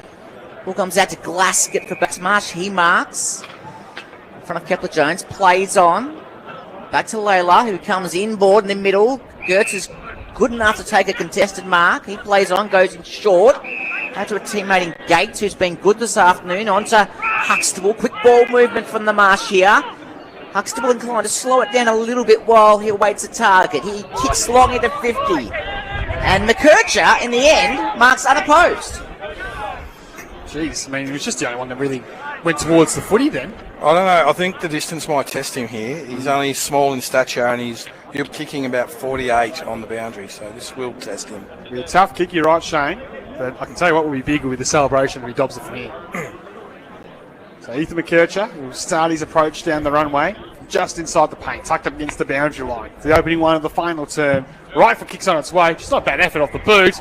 just the wrong side of the post for a minor score. Let's go down to our man Sam Treasure, was listening to the 3 quarter time address of Dennis Armfield. Yeah, it was actually tough to hear Dennis, boys. There was such a large Bacchus Marsh contingent, but I did hear him give lots of individual shout-outs. He said, keep making them defend, and he reminded them it's not done yet, but he's very happy with his Bacchus Marsh boys' effort so far. Well said by Sam Treasure. Brown starting the fourth quarter for East Point down back at the moment. And Merritt bringing it in. Right foot kick towards that man in Q. Just centimetres in from the line. He's paid the mark. So McHugh tries to pinpoint one down the line, turns over to McKercher, looking for Griffiths in front. And Billy takes the mark right on the paint. It's not necessarily the longest strike of the Sharon, but he does have 4 goals, 2 to his name in his return to Cobra colours. Sides will set up to the top of the square. One for maybe Freeman at the back. Crashed the pack, couldn't take the mark. Brown tries to clear with the exit kick. Was at the feet of his intended target, McDonald. Now Parente looks for the 1-2, gets it. Got his handball away just in time, said the umpire. Handball over top by Bacchus Marsh. And was that within the yards? No, it was inside 50. Just will get a boundary throw in as we played 2.5 minutes in the final turn. Griffith's been really... He's been really strong on scoreboard contribution, but I feel like he's just benefited most off the back of turnover. Yeah, he's just been in the right place on turnover, hasn't he? And I'll be interested, Shane, when we get a moment, to get your views on that move of Brown back. Now, clearly the game's out of hand. What can be the benefit to East Point about putting him behind the ball? Is it to limit the final margin? I don't quite understand that move at the moment. Not that I'm a coach. As the ball comes back into play and it'll be a ball up. What's your thoughts? Well, hopefully Joe Carmony's still giving them a pathway to win. Even though the likelihood is low, it is possible. And therefore Brown back would be hopefully then just to get slingshot and get on a run for 6 or 7 goals. Freeman won the ruck hit out and kicked towards goal. It bounced and then Lucas took it over the line for a behind. He plays on quickly out of full back and finds teammate in Sam Q. Sam Q in short, out in the direction of Marshall, fumbled and the ball spilled out of play just outside 50 on the broadcast side of the ground. Because you could have a narrative that we've got some new guys in, but we're young and we're fit, and now the last quarter's where we can actually get some advantage. Hopefully he sold that story, not just protecting percentage on round 1. Front position was Gertz, wins down to Shea. He's been the target man all day. Nixon will go back by hand to Finlay. Right foot kick around the body towards full forward. The other spare there. Slater dropped his bundle. Now might have a problem. Freeman with the pressure. Owen always with pressure. Bottom of the pack. Ball stays alive in the end. Has remarkably stayed the field of play. Decided bounce between a few. Owen just went and got it. Dumped it back in towards the corridor. Canny, almost with the slips catch, is locked up and will get a ball up 40 from goal. So Brown's standing alongside Griffiths in the goal square at the moment. I'm not sure if that's the matchup or he's just pushed behind the ball as the umpire throws the ball in the end. Freeman won it quite cleverly in the end. Hit towards McKercher. Handball back to Huxtable. Balked one. Handballed over the top. Parente in the direction of Locke. Can't mark. Good spoil from Rotterdam owners. Was Canny take an eye? Umpire said yes, it'll be a free kick. Didn't duck. He was falling to East Point in the about 25 metres out from goal, and the first sign of cramp for Liam Kenny. You seen much of that pickle juice kind of being distributed down there, Sam Treasure? Oh yes, it's everywhere today, Roger. It's the number one drink. Been tossed around a fair bit. Merritt, Hawks, the man of the mark, and Craig, his opposition number 1.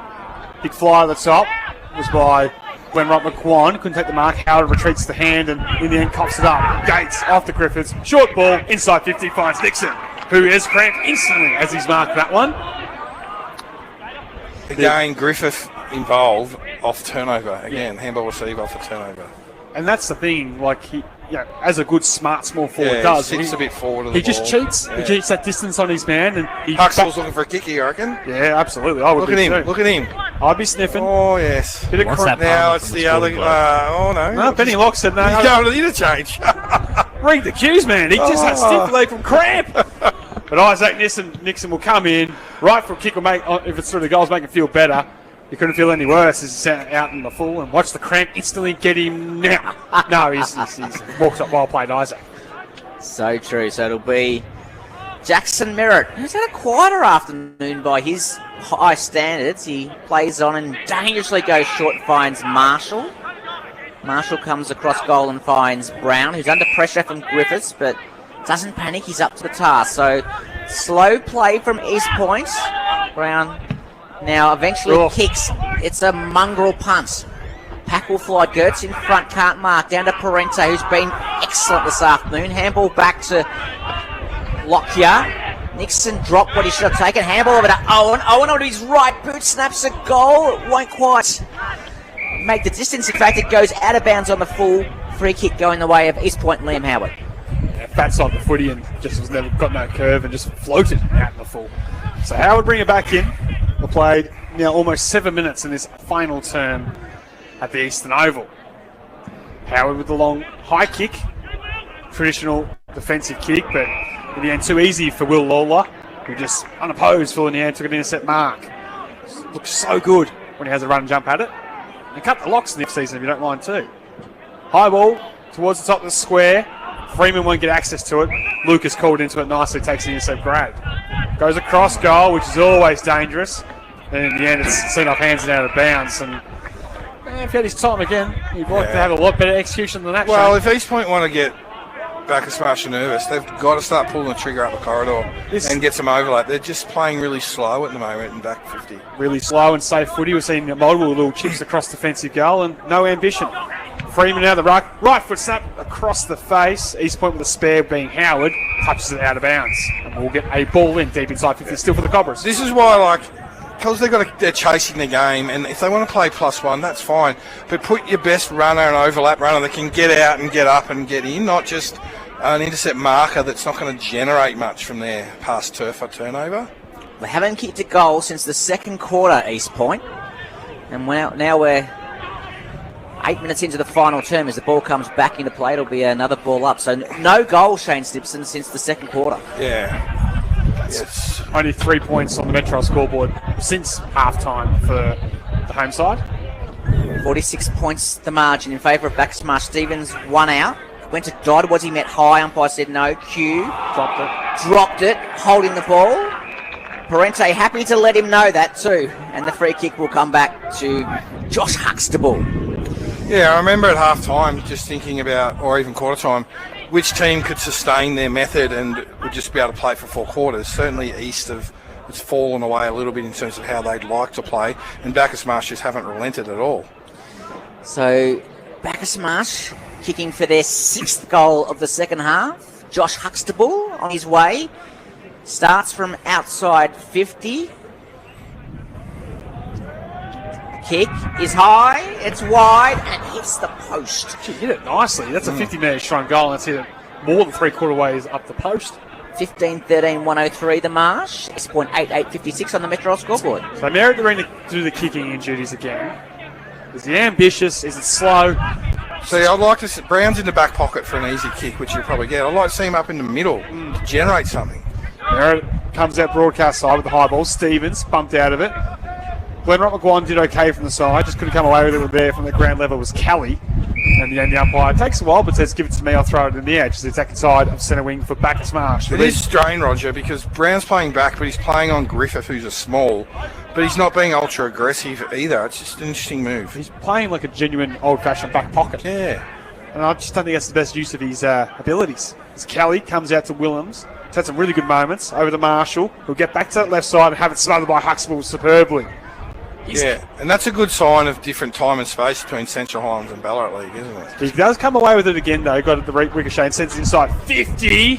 And yes, the umpire says on the third juggle, he held it. Has a better vantage point than us. Does the umpire. We are a good 150 metres away from that contest. But the mark has been paid, and the Kangas have an opportunity to get the first goal of the second half. Jack Jeffrey it is, who's kicked 2 this afternoon, Sam. And whilst you wouldn't have put him in their best players, if he puts this one through, it's been a profitable afternoon for him. Yeah. He's been a goal game operator for over 70 games in the BNFL. To get 3, still not about a little afternoon. So Jack Jeffrey goes back about 35 metres out from goal, and East Point get their first goal of the second half. 9-8-62, Bacchus Marsh 15-13-103 on the Metro scoreboard.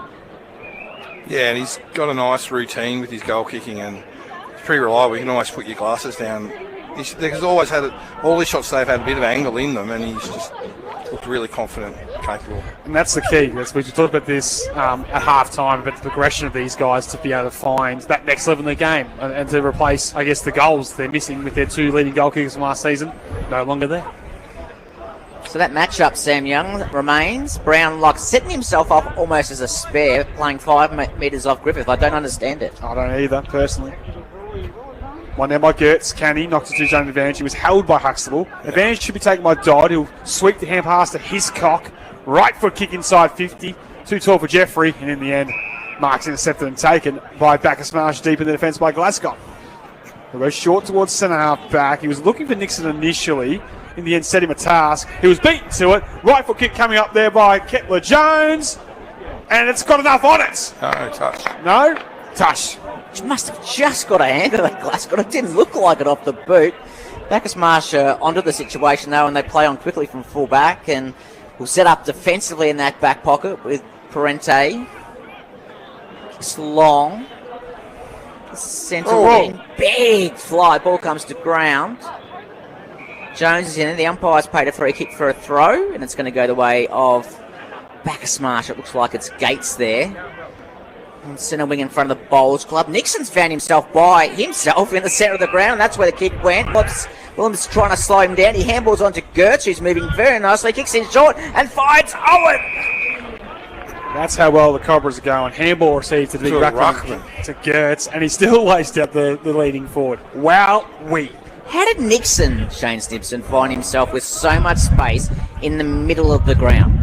Yeah, I think it's just a bit of a combination of fatigue and some younger guys not yet learning or developing how to cover off on transition, or just adjusting to the length of kicks. The senior players can really kick it a bit further than juniors, and I just think the most impressive thing is a ruckman getting a handball received. I suspect he'll be having a quiet word to Stevens walking back to the centre bounce. How about that, young fella? I have a feeling in his 50-game package that's now going to get a run.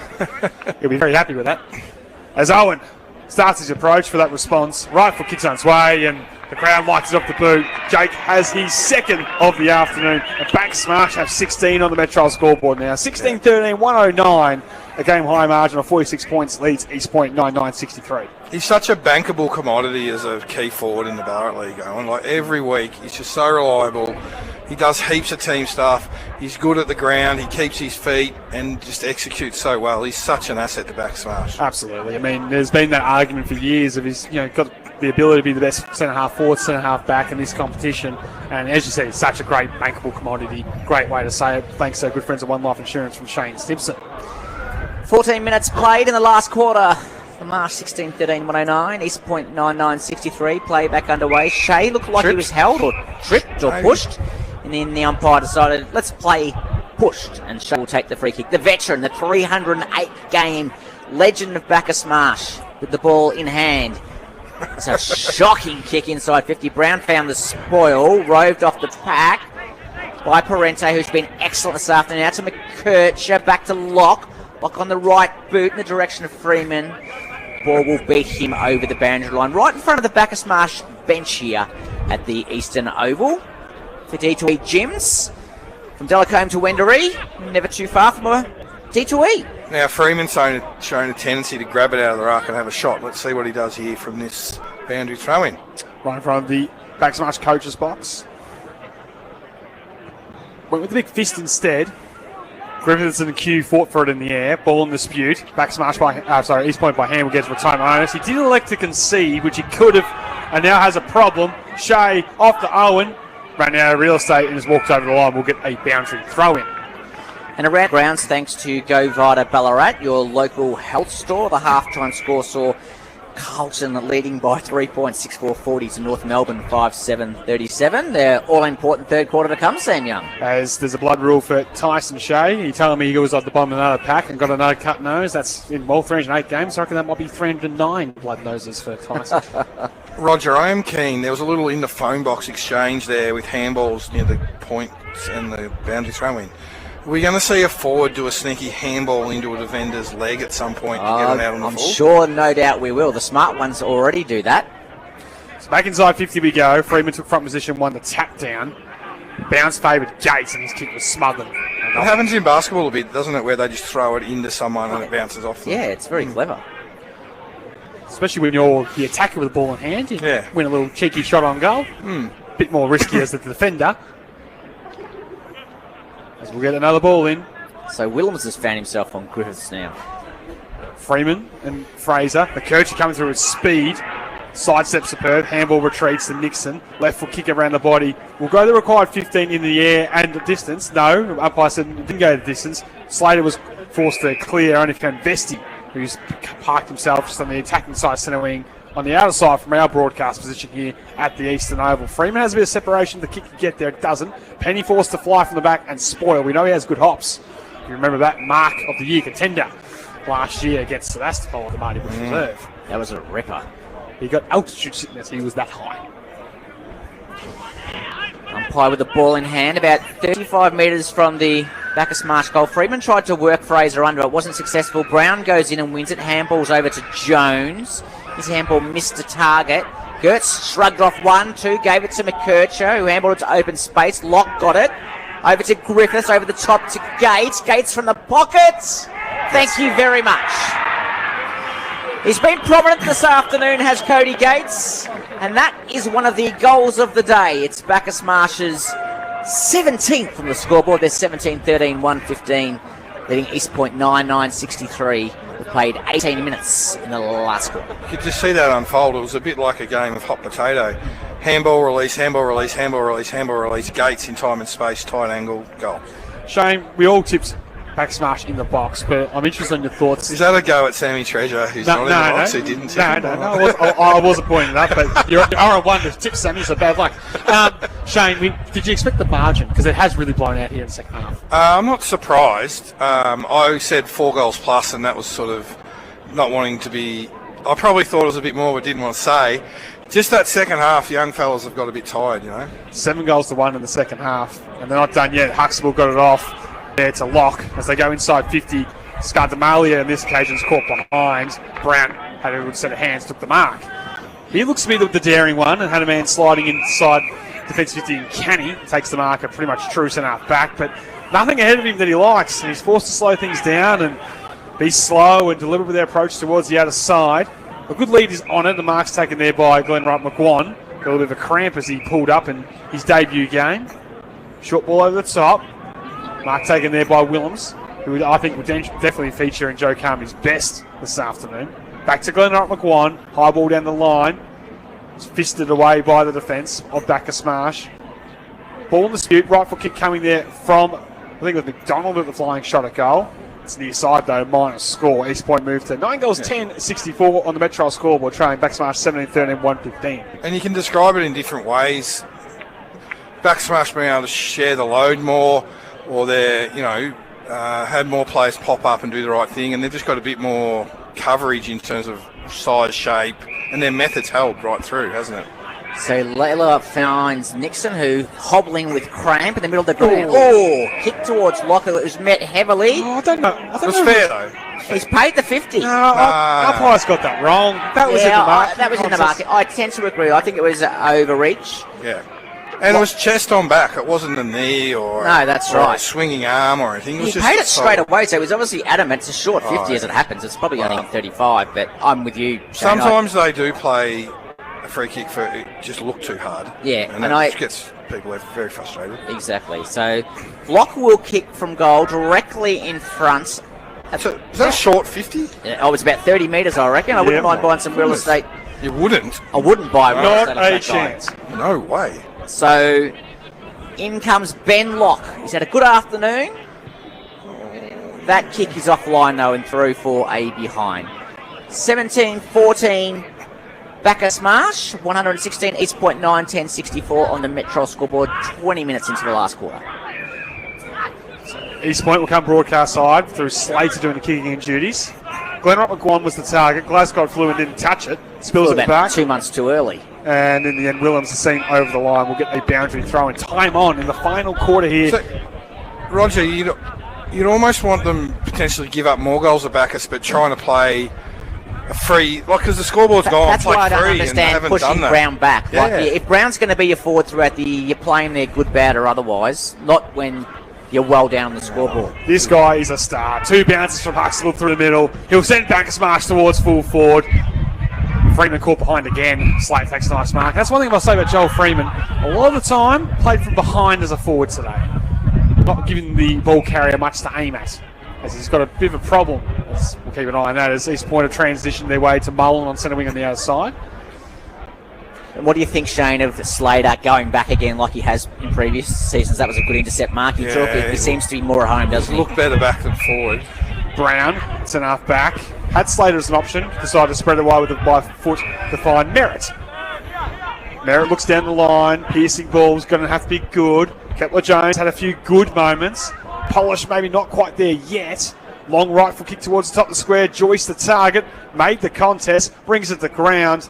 In the end, they're unable to keep it from going through for a minor score. And East Point moved to 9 goals, 65 on the Metro score. We're trailing Bacchus Marsh 17, 14, 116. Yeah, Freeman's just got a bit of cramp trouble too, and it's always a bit of a worry that a full forward is getting cramped, to be honest. It's around preparation. And Bacchus Marsh moving this ball with speed out of defence, and it's come inboard from Gates to find Huxtable. I'll be interested to see his stats post-game. He's been terrific today. Certainly in the second half, I feel he's had more of it than the first half, but he's certainly been prominent now. Well, he might be up towards 30 and 3 goals, and that'd be a very high contender for the Sporting Globe player. He's still covering the ground really well, isn't he? Trying to influence decision, are you saying? I'm not trying to influence, I'm just making all the pressure is on Shane Snibson. We'll bring a ball in, centre wing on the other side. One down by Gertz. Retirement onus, as he always does. Burst from contest. Right foot kick inside 50. Well played. Mika found the target. I think it's Jeffrey directly in front, 25 metres out. He's been pretty good today, and he's carried their midfield, to be fair.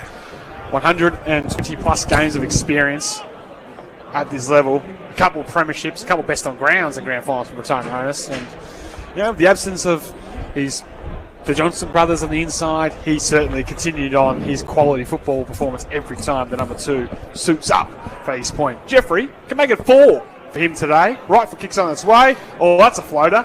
But it's a straight floater. There wasn't anyone on the line. No.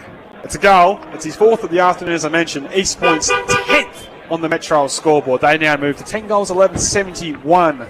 Trailing convincingly to Bacchus Marsh, who are going to get the first win of season 2026 after a dominant second half performance thus far. It's been, now 7-2, Roger? Yeah, in the second half, and their first win here since 2018. Don't remember, East Point had won 17 out of the last 18 games at the Eastern Oval. It's quite the record, isn't it? Play back underway in the middle of the ground. Gertz against Fraser. Gertz ends up with footy in hand, goes onto his right boot, kicks towards half forward. Craig very cleverly knocked it in the direction of Huxtable. Wasn't able to collect. Can he? Was he tackled without it? Umpire said no. Huxtable back in there, and the umpire will ball the ball up right on 50. Looked like a free kick, Roger, didn't it? I thought so. 24 and a half, 25 minutes gone in this last quarter on the Metro scoreboard for D2E Gyms. Ball's thrown in the air. Fraser won that hit out for East Point. Rove by Locke, who's had some nice moments this afternoon. Tackled straight away. The umpire said no prior opportunity, play on. Willems. Back goes in Locke, and the ball spills out of bounds under the big tree here at the Eastern Oval. Sam Treasure, can you see Dennis Armfield from where you're standing? I can.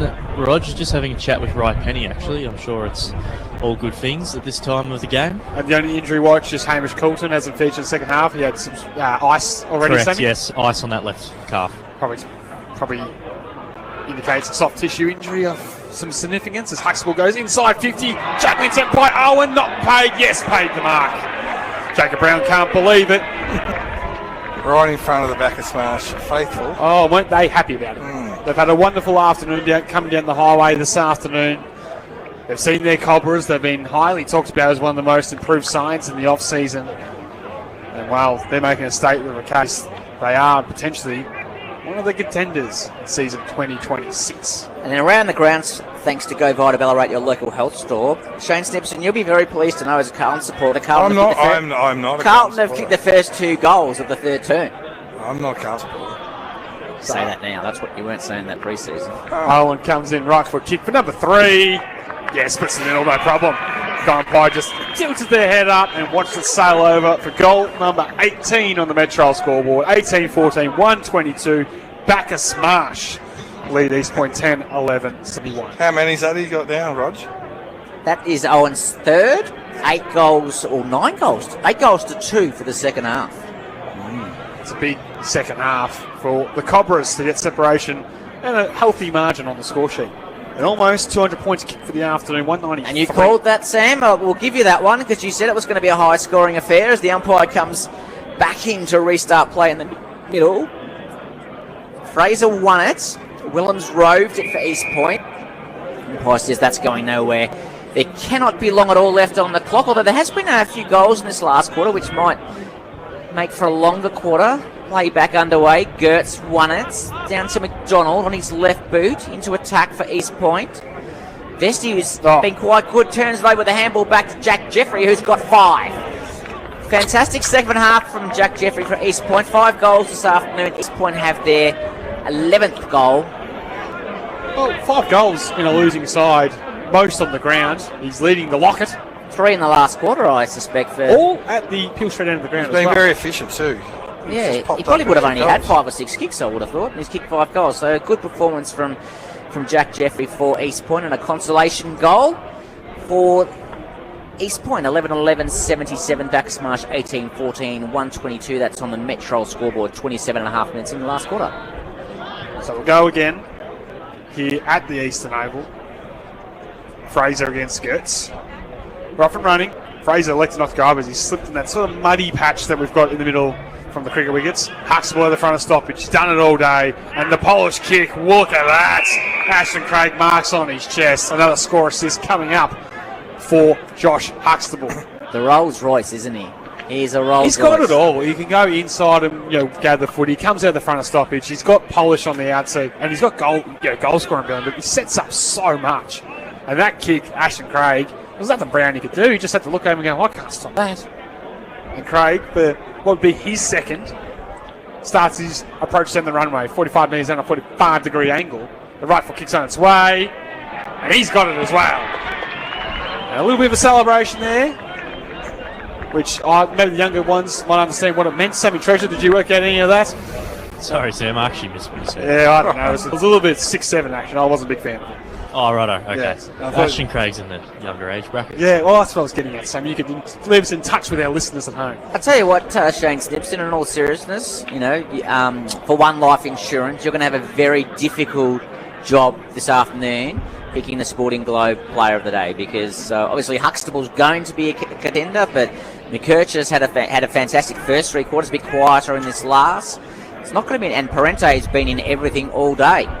Sounds like you're trying to influence me, Roger. I've given you 3 options. I'm not trying to push one. As Scarter Marglia wins the ball out of the middle for the Marsh, goes on with his left boot in the direction of Owen. Oh, great tackle. Clever knock on from the veteran to Locke. Handball was low to Shea. Back to Griffiths. Here's another contender. There's 4 for you. Round 1, round 2. Back on the right boot was smothered. Scarter Marglia goes back in. Wins it. Handball's back to Lockyer, in short to Owen, who now is cramping himself, but still plays on, goes on the right boot, and guess who? Vesti, who's pushed forward trying to kick the scoreboard. He spoils. McKercher said, I'm back on the ground. Handballs to Freeman. Freeman goes with a little dab kick to Cray. Round 1, back to Freeman. Banana kick was as good as Sam Young's batting form this season, and out in the full. Yeah, it wasn't great. And out in the full, as you said, Roger. As East Point will come out of the fence there through McDonald. Can't be long left. We've played over 30 minutes in this final term. The short ball will find its way to Brown. Metro scoreboard has a 19-14, 128. Bacchus Marsh leading East Point 11-11-77. Freeman is in all sorts of trouble with cramp here. He cannot stand up. He's trying to hold. I think he's got it in both legs, it looks like. Yeah, he looks very sore, and I'll say he's coming off and not come back on for the rest of the day. As Brown will go the high ball down the line, more in hope than anything. Big fly from the players. Stevens at ground level, the big man on debut, unable to gather for East Point. Good hand pass by Jones. Right foot kick by Willems. Will be a shallow entry inside 50 and will favour Finlay at front position. Right foot kick down the lines. Got to be pinpointed here as it finds Harrison Scudder Marglia. Takes the grab. He'll chip it down the line. And the siren will sound.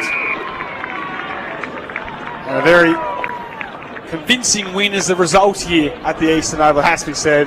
The Cobras, 19-14, 128 on the Metro scoreboard, have defeated East Point 11-11-77. For the Cobras, leading the way up forward with 4 goals was Billy Griffiths. There was 3 to Josh Huxtable and Jake Owen, a couple to Craig and a couple to Parente, singles to Nixon, Penny and Canning on debut, whilst for East Point, 5 goals to Jack Jeffries, 2 to Brown, 2 to Joyce, and singles to Mullen and Kelly. And the opportunity now for us to go to Shane Stimson, thanks to One Life Insurance, to let listeners know on who he thinks is today's player today, thanks to Sporting Club. I think Shane wants to build the suspense a little bit, and maybe we can build let our man on the ground, Sam National Treasure, Sammy Treasure, surprise us all with the presentation. Sam, I think, a bit of theatre here. First game of the year, we kind of keep it under wraps. I think that's a good suggestion of yours, Shane. Yes, we'll be hopefully able to track down the winner of the Sporting player today. I can tell Sammy Treasure is a Bacchus Marsh player, so he can head to that camp. I'm glad, Shane, because I didn't really want to go into the East Point rooms after that loss. I'm really looking forward liked, to hearing who it is. I did really like Owen in the end. He controlled things at centre half forward. Griffith popped up and was really efficient. Parente all day, but he just couldn't go past for a 4-quarter effort and impact. One of our favourites here in the box, Josh Huxtable. Great start to round 1. He was terrific. So the story of the day, Bacchus Marsh, 19 goals, 14, 128 on the back of a very strong second half. Defeated East Point 11-11-77. A gallant performance, Shane, from East Point. I know they fell away badly in the second half, but I think there's a little bit for Joe Carmody to take away. Yeah, first quarter was highly competitive. They moved the footy pretty well, went up and down. Second quarter, they had a great 10 minutes in the second quarter. Second half's where the wheels sort of fell off a little bit, but there'll be so much stuff for him to talk to his group about, to hone. They've got 2 weeks now before they're playing again. Yeah, 1 week, isn't it? 2 weeks? Anyway, they've got a lot to work on, and there's lots of great feedback they'll have for all their new players. Well, next week, of course, they play a night game against Sebastopol at the Marty Bush Reserve to East Point, where the Cobras have their Roger.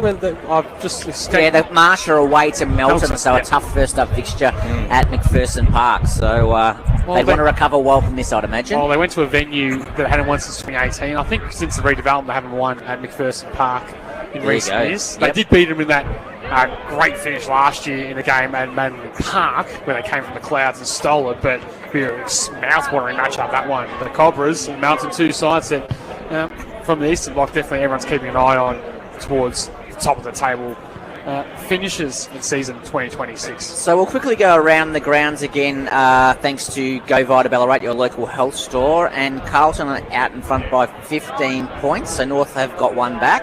North Melbourne 6-8-44 trail Carlton 9-5-59 as the Bacchus Marsh team triumphantly leaves the ground. Shane Snipson. Well, I do wonder when Sam Treasure gets hold of Justy Huxtable what his knowledge of the Ballarat CBD is and whether... Well, he's a Pat's boy. Is he? So he'll know what's on the corner of Mayor and Mayor Street and Lydiard Street. You would hope the so. Sporting Globe. Everyone knows the Sporting Globe. It's a great establishment, well known in Ballarat. You would hope that Josh Huxtable will know where it is. He'll just have to plan to get in maybe an away game up at Ballarat on the way through with a couple of Bacchus Marsh teammates. Beforehand, no. One of those beautiful steaks in the Sporting Globe's definitely an after-match type meal. Yeah, no, I'm with you on that one. Absolutely. We're heading into the winning rooms now to hear the song with the Cobras. They're victorious for the first game in season 2026 in the McDonald's Ballarat Football Netball League. Yes, we're down there in the rooms. It's rare we come down to these away rooms at Eastern Oval. It's my second time only. We're just waiting on a couple of the last ones to get in. Always fascinating in these early games to see how many players don't know the song. Yes, it's always interesting how much gusto. In the middle.